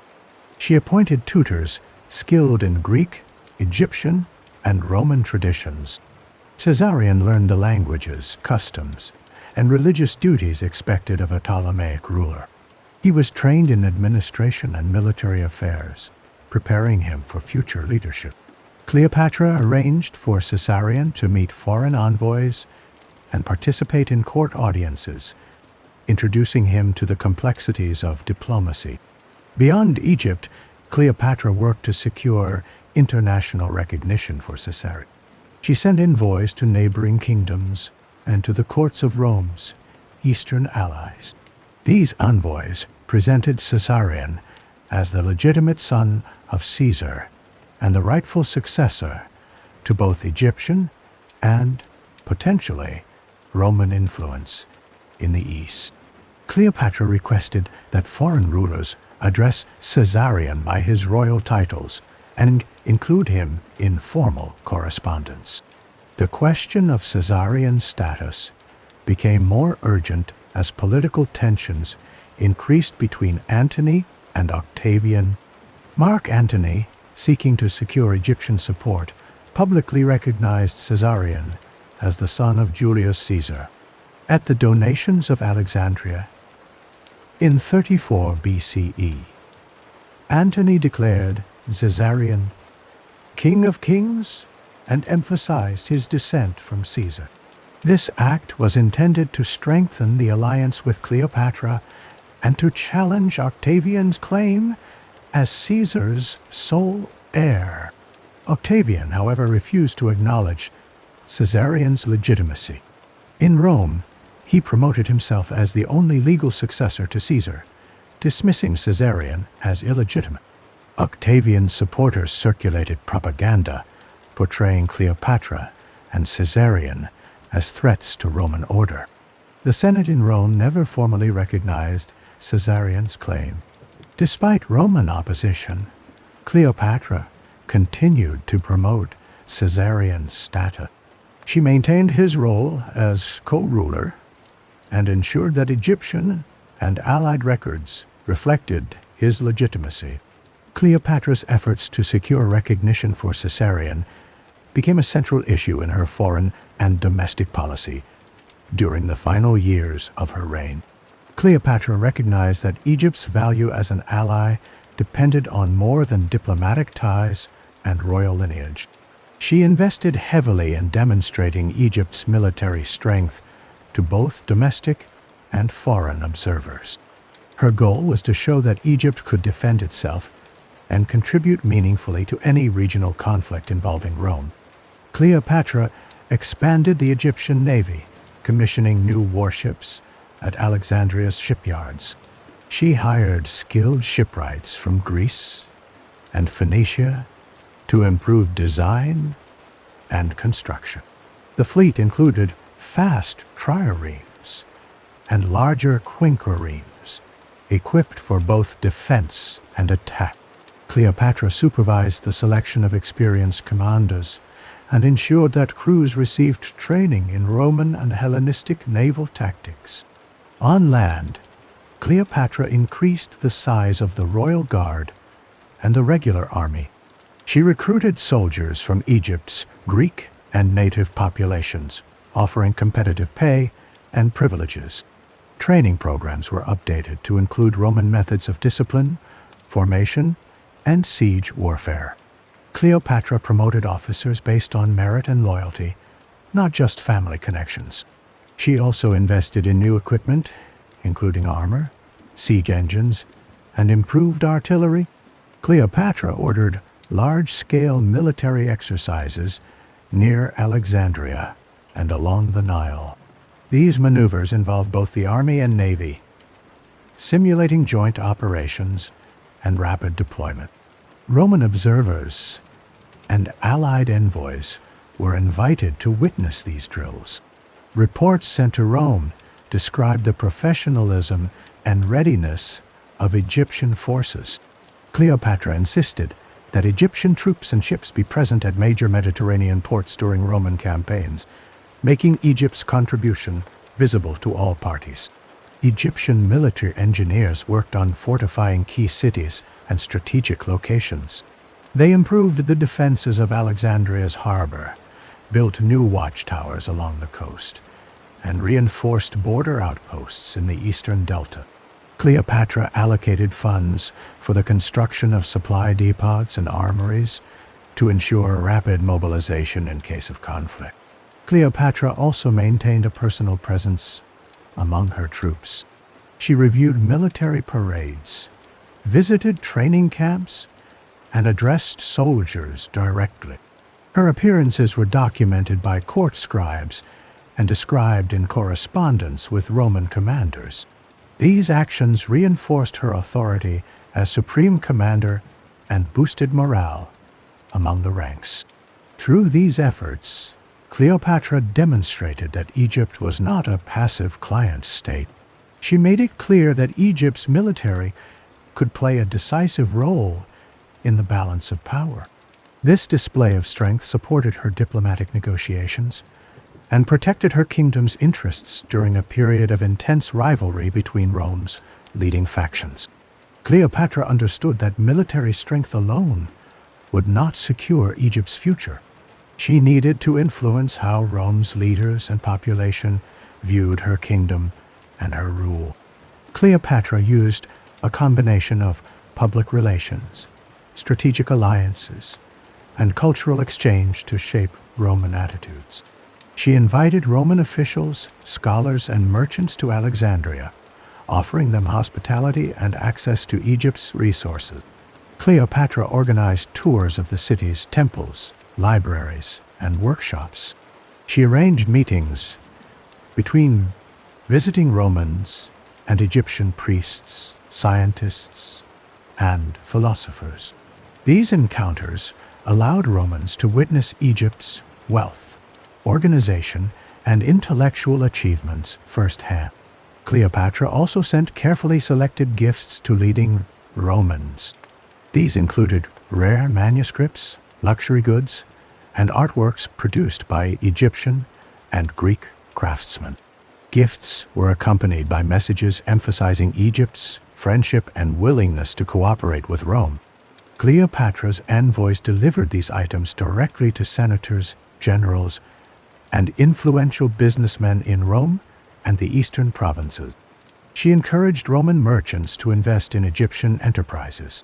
Cleopatra offered tax incentives and legal protections for Roman-owned businesses operating in Alexandria and other Egyptian cities. She instructed her officials to resolve commercial disputes involving Roman citizens quickly and fairly. As a result, trade between Egypt and Rome increased, and Roman merchants reported favorably on the stability and opportunities found in Cleopatra's realm. Cleopatra paid close attention to Roman political developments. She maintained a network of informants in Rome who reported on Senate debates, public opinion, and the activities of rival leaders. When anti-Egyptian sentiment grew, Cleopatra responded by publishing decrees that highlighted her support for Roman interests. She made public statements reaffirming her loyalty to Rome's governing institutions and her respect for Roman traditions. She also used her relationship with Mark Antony to influence Roman perception. Cleopatra hosted Antony in Alexandria and participated in public ceremonies with him. She supported his military campaigns and provided resources for his administration of the eastern provinces. Their partnership was presented as a model of cooperation between East and West. Roman scholars and writers visiting Egypt returned home with stories of Cleopatra's intelligence, leadership, and patronage of learning. Some praised her as a capable and enlightened ruler. Others, influenced by political opponents, depicted her as a threat to Roman values. Cleopatra monitored these narratives and adjusted her diplomatic approach to counter negative portrayals. Through these efforts, Cleopatra shaped Roman attitudes toward Egypt. She promoted her kingdom as a valuable partner, not a rival. Her actions aimed to secure Egypt's independence and position her dynasty as essential to Rome's continued success in the eastern Mediterranean. Cleopatra understood that Egypt's independence depended on careful management of foreign and domestic affairs. She took direct action to protect her kingdom's position as Rome's political landscape shifted. Cleopatra maintained regular communication with both Mark Antony and Octavian, sending envoys with updates on Egypt's resources, military readiness, and willingness to support Roman operations when needed. She avoided making exclusive commitments, ensuring that Egypt could adapt to changes in Roman leadership. Within Egypt, Cleopatra increased the security of her court and government. She stationed trusted guards at key locations in Alexandria and strengthened the loyalty of military commanders by awarding honors and bonuses. Cleopatra monitored the activities of nobles and priests, using a network of informants to detect signs of dissent or conspiracy. Suspected plotters were investigated and, when necessary, removed from positions of influence. Cleopatra continued her policy of economic reform. She invested royal funds in maintaining irrigation systems and improving agricultural productivity. Grain surpluses were stored in state granaries, ensuring food security and providing leverage in negotiations with Rome. Cleopatra also expanded Egypt's trade network by negotiating new agreements with merchants from Asia Minor, Greece, and the Levant. These actions increased state revenues and reduced reliance on any single foreign partner. To reinforce Egypt's diplomatic standing, Cleopatra hosted delegations from neighboring kingdoms and Roman provinces. She organized public ceremonies to mark alliances, military victories, and religious festivals. These events demonstrated Egypt's stability and prosperity to foreign observers. Cleopatra also sent gifts and letters to influential Roman senators and generals, reminding them of Egypt's contributions to Rome's campaigns and economic strength. Cleopatra paid special attention to the training and readiness of Egypt's armed forces. She ordered regular inspections of the navy and army, ensuring that equipment was maintained and troops were prepared for rapid deployment. Egyptian officers participated in joint exercises with Roman units stationed in the eastern Mediterranean. Cleopatra instructed her commanders to avoid unnecessary risks, but to be ready for decisive action if Egypt's interests were threatened. Education and public order remained priorities. Cleopatra supported schools and temples, encouraging loyalty to the royal family and respect for Egyptian traditions. She promoted laws that protected property rights, regulated commerce, and maintained social stability. Cleopatra's administration resolved disputes quickly to prevent unrest. By taking these measures, Cleopatra maintained Egypt's independence and influence. She positioned her kingdom to benefit from any outcome in Rome's internal struggles, while demonstrating that Egypt remained a strong and reliable partner in the region. Following the defeat of Brutus and Cassius at Philippi in 42 BCE, the Roman triumvirs began to redistribute power across the eastern Mediterranean. Mark Antony assumed responsibility for the eastern provinces, including Greece, Asia Minor, Syria, and Egypt's neighboring territories. Octavian focused on consolidating control in Italy and the western provinces. Marcus Lepidus, the third triumvir, received North Africa but played a secondary role. Antony summoned local rulers and city representatives to meet in Tarsus and Antioch. Cleopatra was invited as the sovereign of Egypt. She traveled with a large entourage, bringing gifts and detailed reports on Egypt's resources. At these meetings, Antony negotiated the division of territories, the assignment of client kings, and the allocation of military responsibility. Cleopatra secured recognition of Egypt's borders and her authority over Cyprus and parts of the Levant. She agreed to supply ships, grain, and funds for Roman campaigns in exchange for guarantees of Egypt's autonomy. Antony redistributed territory to reward loyal allies. He confirmed Herod as king of Judea and granted new lands to other client rulers. Cleopatra received several coastal cities, including portions of Phoenicia and Cilicia, as well as the island of Cyprus. These acquisitions expanded Egypt's access to trade routes and increased its influence in regional politics. Cleopatra appointed trusted officials to govern these new territories and integrated their revenues into Egypt's treasury. The redistribution of power also affected military arrangements.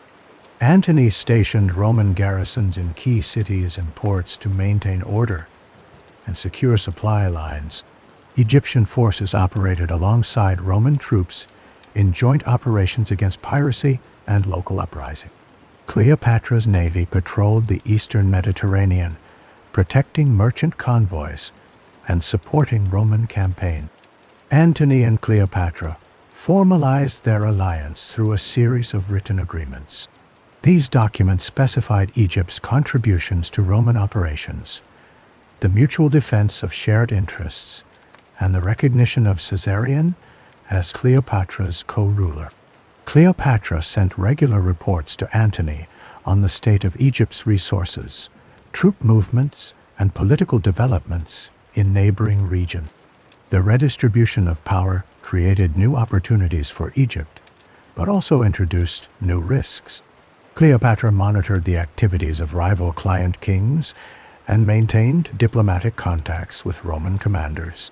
She adjusted her policies to respond to changes in the balance of power, ensuring that Egypt remained secure and prosperous during a period of rapid political change. By participating actively in the redistribution process, Cleopatra reinforced her kingdom's status as a central player in Mediterranean affairs.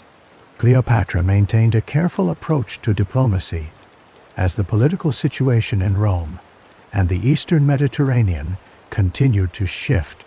She avoided making exclusive commitments to any single Roman leader. Instead, Cleopatra cultivated relationships with both Mark Antony and Octavian, sending regular envoys and detailed reports to their court. She instructed her diplomats to gather intelligence on Roman politics and military movements, ensuring that Egypt was never caught off guard by sudden developments. Cleopatra hosted Roman officials, military commanders, and influential merchants in Alexandria. She provided them with hospitality, gifts, and access to Egypt's resources. These visits allowed Cleopatra to demonstrate the stability and wealth of her kingdom. She used these opportunities to negotiate favorable trade agreements, secure military cooperation, and gather information about Roman intention. Cleopatra's court became a center for diplomatic activity, attracting representatives from neighboring kingdoms and client states. She balanced her support for Antony and Octavian by offering concrete benefits to both. Cleopatra supplied Antony with ships, grain, and money for his campaigns in the east. She also sent gifts and messages to Octavian, reaffirming Egypt's commitment to regular grain shipments and the protection of Roman commercial interests in Alexandria. Cleopatra avoided public statements that could be interpreted as favoritism, maintaining cordial relations with both leaders. Cleopatra managed internal politics with equal care. She rewarded loyal nobles and priests with honors and appointments, while monitoring the activities of potential rivals. Cleopatra encouraged intermarriage between Egyptian elites and Greek or Roman families, strengthening alliances and reducing the risk of internal dissent. She maintained a network of informants in the court and major cities, using their reports to detect and counter any plots against her rule. In her dealings with neighboring kingdoms, Cleopatra pursued a policy of cautious engagement. She renewed alliances with Cyprus, Judea, and Nabatea, exchanging gifts and agreeing on mutual defense arrangements. Cleopatra sent Egyptian envoys to regional courts, offering support in disputes and mediating conflicts when possible. These actions increased Egypt's influence and secured its borders against external threats. Cleopatra also invested in public works and religious ceremonies to reinforce her legitimacy. She funded temple construction, sponsored festivals, and participated in traditional rituals. These activities reassured the population and demonstrated her commitment to Egypt's heritage. Through these diplomatic maneuvers, Cleopatra maintained Egypt's independence and prosperity. She positioned her kingdom as a reliable partner to Rome and a leader among Eastern states, ensuring that Egypt remained a central force in Mediterranean politics during a time of uncertainty and change. Cleopatra faced the ongoing challenge of balancing her relationships with Mark Antony and Octavian. Both men sought dominance in Roman politics, and their rivalry intensified after the defeat of Brutus and Cassius. Cleopatra understood that openly supporting one side could endanger Egypt's security and independence. She instructed her advisors to monitor developments in Rome and to report any changes in alliances or military preparation. Cleopatra continued to provide material support to Antony. She supplied him with grain, funds, and ships for his campaigns in the east. Egyptian engineers and sailors worked alongside Roman forces, maintaining supply lines and supporting naval operations. Cleopatra also allowed Antony to use Alexandria as a base for planning and diplomacy. Their personal relationship deepened, but Cleopatra remained careful to avoid actions that would alienate Octavian or his supporters.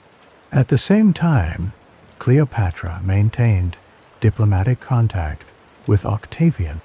She sent regular envoys to Rome, delivering messages of goodwill and updates on grain shipments. Cleopatra ensured that Egyptian merchants honored contracts with Roman partners, and that trade continued without interruption. She authorized the construction of new warehouses and docks in Alexandria to accommodate increased Roman commerce. These efforts reassured Octavian that Egypt remained a valuable and dependable ally. Cleopatra avoided making binding commitments that could tie Egypt's fate to one Roman leader. She declined invitations to participate in anti-Octavian propaganda and refrained from criticizing his policy. When Roman officials visited Alexandria, Cleopatra received them with public ceremonies and private audiences, offering gifts and discussing matters of mutual interest. She instructed her scribes to keep detailed records of all negotiations, ensuring that Egypt could account for its actions if questioned by either side. Within her own court, Cleopatra managed the influence of pro-Antony and pro-Octavian factions. She appointed officials from both groups to key positions, balancing their interests and preventing the rise of a single dominant party. Cleopatra encouraged open debate among her advisors, but made all final decisions herself. She relied on her personal authority and reputation for fairness to maintain unity. Cleopatra also strengthened Egypt's defensive capabilities. She ordered regular military exercises and inspections of fortification. Egyptian commanders received training in Roman tactics, preparing them for any conflict that might arise from the rivalry between Antony and Octavian. Cleopatra ensured that Egypt's resources were managed efficiently, maintaining reserves of grain, funds, and weapons. By maintaining balance between Antony and Octavian, Cleopatra preserved Egypt's independence and influence. Her careful diplomacy allowed her kingdom to adapt to changes in Roman politics and to avoid the dangers of open confrontation with either rival. Cleopatra recognized that Egypt's prosperity depended on strong economic ties with Rome and the wider Mediterranean. She encouraged Egyptian merchants to expand their trade networks. Alexandria's port received ships from Greece, Asia Minor, Syria, and Italy. Egyptian grain remained a crucial export. Large shipments were sent to Rome each year, stabilizing food supplies for the Roman population and earning Cleopatra political goodwill. The government standardized weights and measures in Alexandria's markets. Inspectors checked scales and containers to ensure fair transaction. Cleopatra's officials enforced regulations on contracts and commercial disputes, reducing uncertainty for foreign merchants. Egyptian products, including papyrus, glass, linen, and perfumes, were traded in Roman cities. In return, Egypt imported Italian wine, olive oil, pottery, and manufactured goods. Roman merchants established warehouses and offices in Alexandria, increasing their presence in the city. Cleopatra negotiated new trade agreements with Greek islands and Phoenician port. She offered favorable tax terms and secure docking facilities, attracting more foreign ships. The Customs Administration recorded cargoes and collected duties efficiently. Revenues from trade supported public works, military expenses, and temple construction. Religious exchanges also increased during Cleopatra's reign. Egyptian priests invited Roman officials and scholars to visit major temples. These visits included tours of the temple complexes, explanations of rituals, and discussions of Egyptian theology. Roman scholars expressed interest in Egyptian religious texts and astronomical observations. Some priests translated sacred writings into Greek, making them accessible to foreign visitors. Cleopatra sponsored joint festivals that blended Egyptian and Greek tradition. Public ceremonies honored both Egyptian gods and Hellenistic deities. These events reinforced social unity and demonstrated the openness of Alexandria's society. Cleopatra donated funds for the restoration of temples damaged by previous conflicts. She commissioned new statues and reliefs, depicting herself making offerings to traditional gods. These images appeared on temple walls in Thebes, Memphis, and Philly.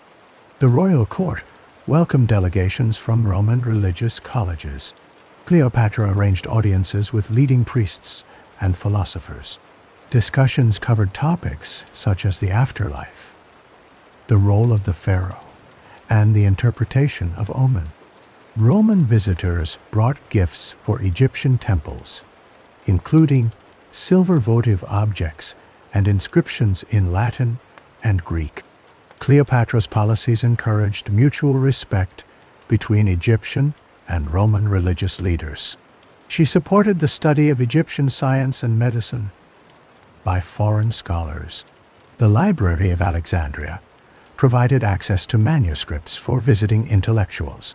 These exchanges increased Egypt's prestige and reinforced its role as a center of learning and spirituality in the ancient world.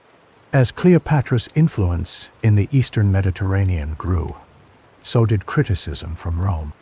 Many Roman politicians and writers viewed her alliance with Mark Antony as a direct threat to Roman traditions and authority.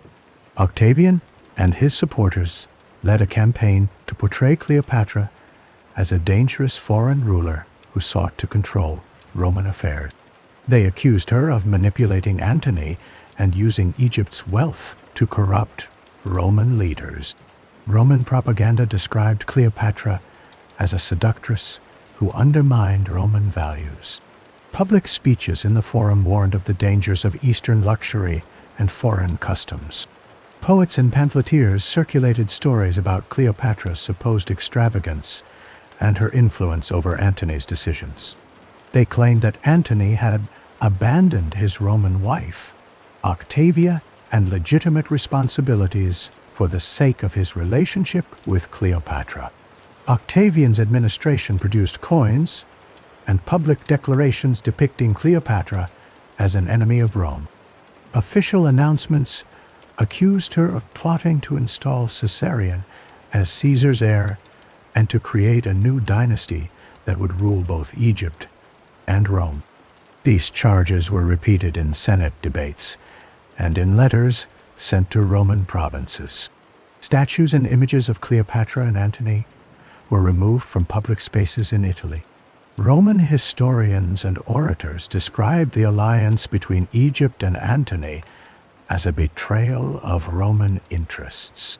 They emphasized Antony's gifts of territory to Cleopatra and her children, known as the donations of Alexandria. These acts were presented as evidence that Antony planned to divide the empire and elevate Egypt above Rome. Octavian's supporters argued that only a return to traditional Roman leadership could save the state from Eastern domination. Octavian used these accusations to justify military preparations. He called for the mobilization of Roman legions and the construction of new warships. Senate decrees authorized the confiscation of property belonging to Antony's supporters. Roman commanders in the West were ordered to prepare for a campaign against Egypt and its allies. Cleopatra responded by strengthening her defenses and increasing her diplomatic outreach. She sent messages to neutral Roman senators and provincial governors, assuring them of Egypt's peaceful intentions. Cleopatra also reinforced alliances with neighboring kingdoms, providing gifts and guarantees of mutual support. Despite these efforts, the propaganda campaign shaped public opinion in Rome and the provinces.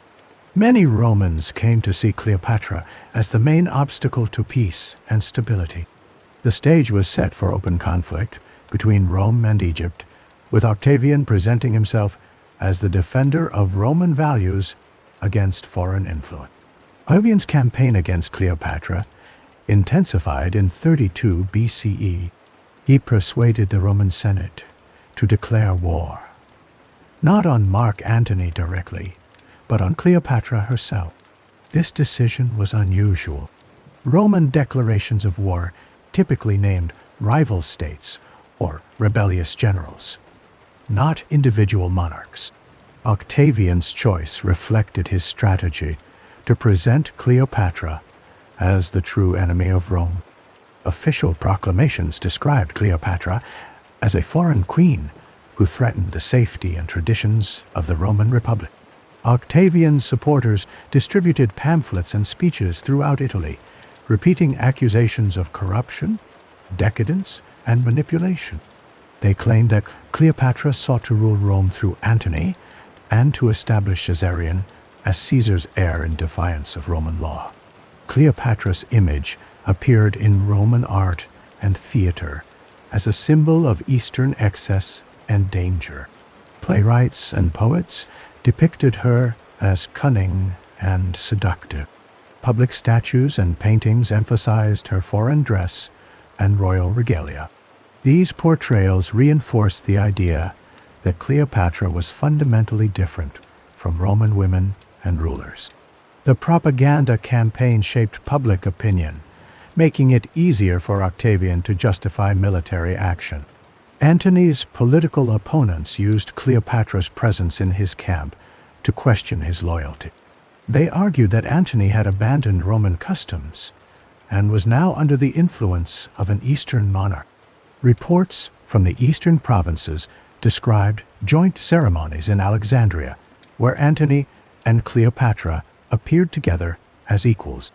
Antony's recognition of Caesarion and his gifts of territory to Cleopatra's children were cited as evidence of his betrayal.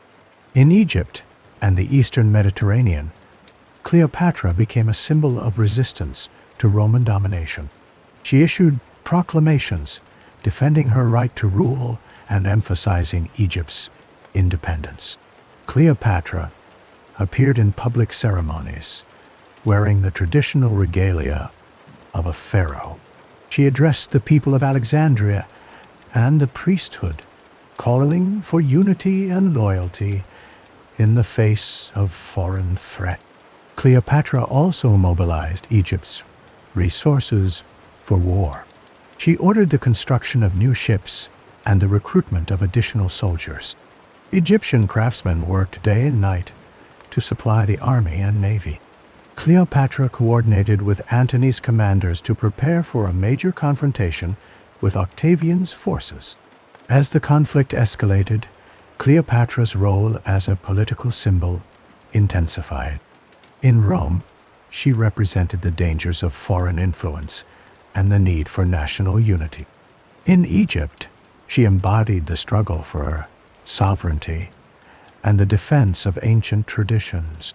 The propaganda war ensured that Cleopatra's image would remain central to the final struggle between Rome and Egypt. In 32 BCE, Octavian took decisive political steps against Cleopatra. The Roman Senate, under his influence, officially declared war on Cleopatra, not on Mark Antony. This declaration was unprecedented. It marked Cleopatra as the primary threat to Roman order and stability. Octavian's supporters explained the decision as a necessary response to Cleopatra's alleged ambitions and her influence over Antony. Octavian presented evidence to the Senate and the Roman public. He produced documents that he claimed were Antony's will. These documents, whether genuine or forged, stated that Antony intended to be buried in Alexandria and that he recognized Caesarion as the legitimate heir of Julius Caesar. Octavian argued that Antony had surrendered Roman interests to a foreign queen. The Senate accepted these arguments and passed a formal declaration of war against Cleopatra. In Rome, Octavian's propaganda intensified. He ordered the circulation of coins and public notices portraying Cleopatra as a dangerous foreign ruler. Statues and paintings depicted her alongside images of Eastern luxury and decadence. Public speeches accused her of corrupting Antony and undermining Roman values. Octavian's administration encouraged poets and playwrights to include Cleopatra as a villain in their works. Octavian began military preparations for a campaign in the eastern Mediterranean. He ordered the construction of new warships and the mobilization of legions. Roman commanders in Greece and the Adriatic received instructions to prepare for a naval confrontation. Octavian coordinated with allied rulers in the region, ensuring that supplies and reinforcements would be available for his forces. He also sent envoys to Greek cities, seeking their support and promising protection from Egyptian influence. Cleopatra responded by mobilizing Egypt's resources for defense. She ordered the recruitment of additional soldiers and the construction of new ships in Alexandria's shipyards. Egyptian engineers worked to strengthen fortifications along the coast. Cleopatra coordinated with Antony, planning joint military operations and the deployment of their combined fleets and armies. Diplomatic efforts continued, but the possibility of a negotiated settlement diminished. Octavian refused to meet with Cleopatra's envoys. He insisted that Rome would accept nothing less than her complete surrender. In Egypt, Cleopatra convened councils with her advisors, commanders, and priests. She emphasized the importance of unity and resistance. The declaration of war by Rome marked a turning point. Cleopatra was no longer treated as a client monarch or an ally. She was now Rome's declared enemy. This status shaped the final phase of her reign and set the stage for the coming military confrontation between Egypt and Rome. Cleopatra's response as a sovereign leader. Cleopatra responded to Rome's declaration of war with decisive action. She immediately called a council of her senior advisors, military commanders, and key members of the priesthood. Together, they reviewed Egypt's available resources, the readiness of the army and navy, and the loyalty of the provinces and newly acquired territories. Cleopatra issued orders to accelerate military preparations across the kingdom. She directed the construction of additional warships in Alexandria's shipyards. Skilled Greek and Phoenician craftsmen were recruited to speed production. Cleopatra authorized the purchase of timber, bronze, and other materials from allied ports. She increased recruitment for the navy and the army, offering bonuses and privileges to attract experienced sailors and soldiers. Officers received instructions to conduct regular drills and to prepare for joint operations with Antony's Roman forces. Cleopatra also strengthened Egypt's fortifications. Engineers reinforced the walls of Alexandria and other coastal cities. Watchtowers and signal stations were built along the delta and the Mediterranean shoreline. Cleopatra ordered the stockpiling of grain, weapons, and medical supplies in strategic locations. She reviewed reports on the kingdom's reserves and directed officials to secure additional resources from the countryside. Diplomatically, Cleopatra maintained communication with allied and neutral rulers in the eastern Mediterranean. She sent envoys to Nabatea, Cyprus, and local Greek cities, seeking assurances of support or neutrality. Cleopatra offered military aid and trade incentives to those willing to cooperate. She instructed her diplomats to monitor Octavian's movements and to gather intelligence on Roman preparations. Cleopatra addressed the Egyptian people through public ceremonies and proclamation. She appeared in traditional pharaonic regalia at temples and festivals, reaffirming her role as both pharaoh and protector of Egypt. Cleopatra met with priests to ensure their continued loyalty and to secure the support of religious institutions. She increased offerings to the temples and funded additional public works to maintain morale. Within the royal court, Cleopatra took steps to prevent dissent. She reviewed the loyalty of key officials and removed those suspected of wavering. Trusted advisors were promoted to positions of greater responsibility. Cleopatra encouraged open communication among her commanders and required regular reports on all aspects of the kingdom's defense. Throughout these actions, Cleopatra remained visible and active. She visited shipyards, military camps, and granaries in person. Her leadership was documented in official records and described in correspondence with Antony. Cleopatra's response to Rome's declaration of war was organized, deliberate, and focused on defending Egypt's sovereignty to the very end. Legacy of power and diplomacy. Cleopatra's reign marked the final chapter of independent pharaonic Egypt. She was the last in a long line of rulers who traced their authority back to Alexander, the Great, and the ancient pharaohs. Her policies and actions left a lasting impact on Egypt's administration, economy, and international standing. Cleopatra's approach to governance combined Greek and Egyptian tradition. She spoke several languages and issued decrees in both Greek and Egyptian. She appeared in public ceremonies as both Hellenistic queen and traditional pharaoh, reinforcing her legitimacy among diverse subjects. Cleopatra maintained a strong central administration, with officials reporting directly to the palace. She improved the efficiency of tax collection and standardized legal procedures for commerce and land ownership. Her economic reforms stabilized Egypt. After years of political turmoil, Cleopatra invested royal funds in irrigation, agriculture, and infrastructure. She repaired canals, built new granaries, and introduced new crop varieties. These actions increased agricultural yields and state revenues.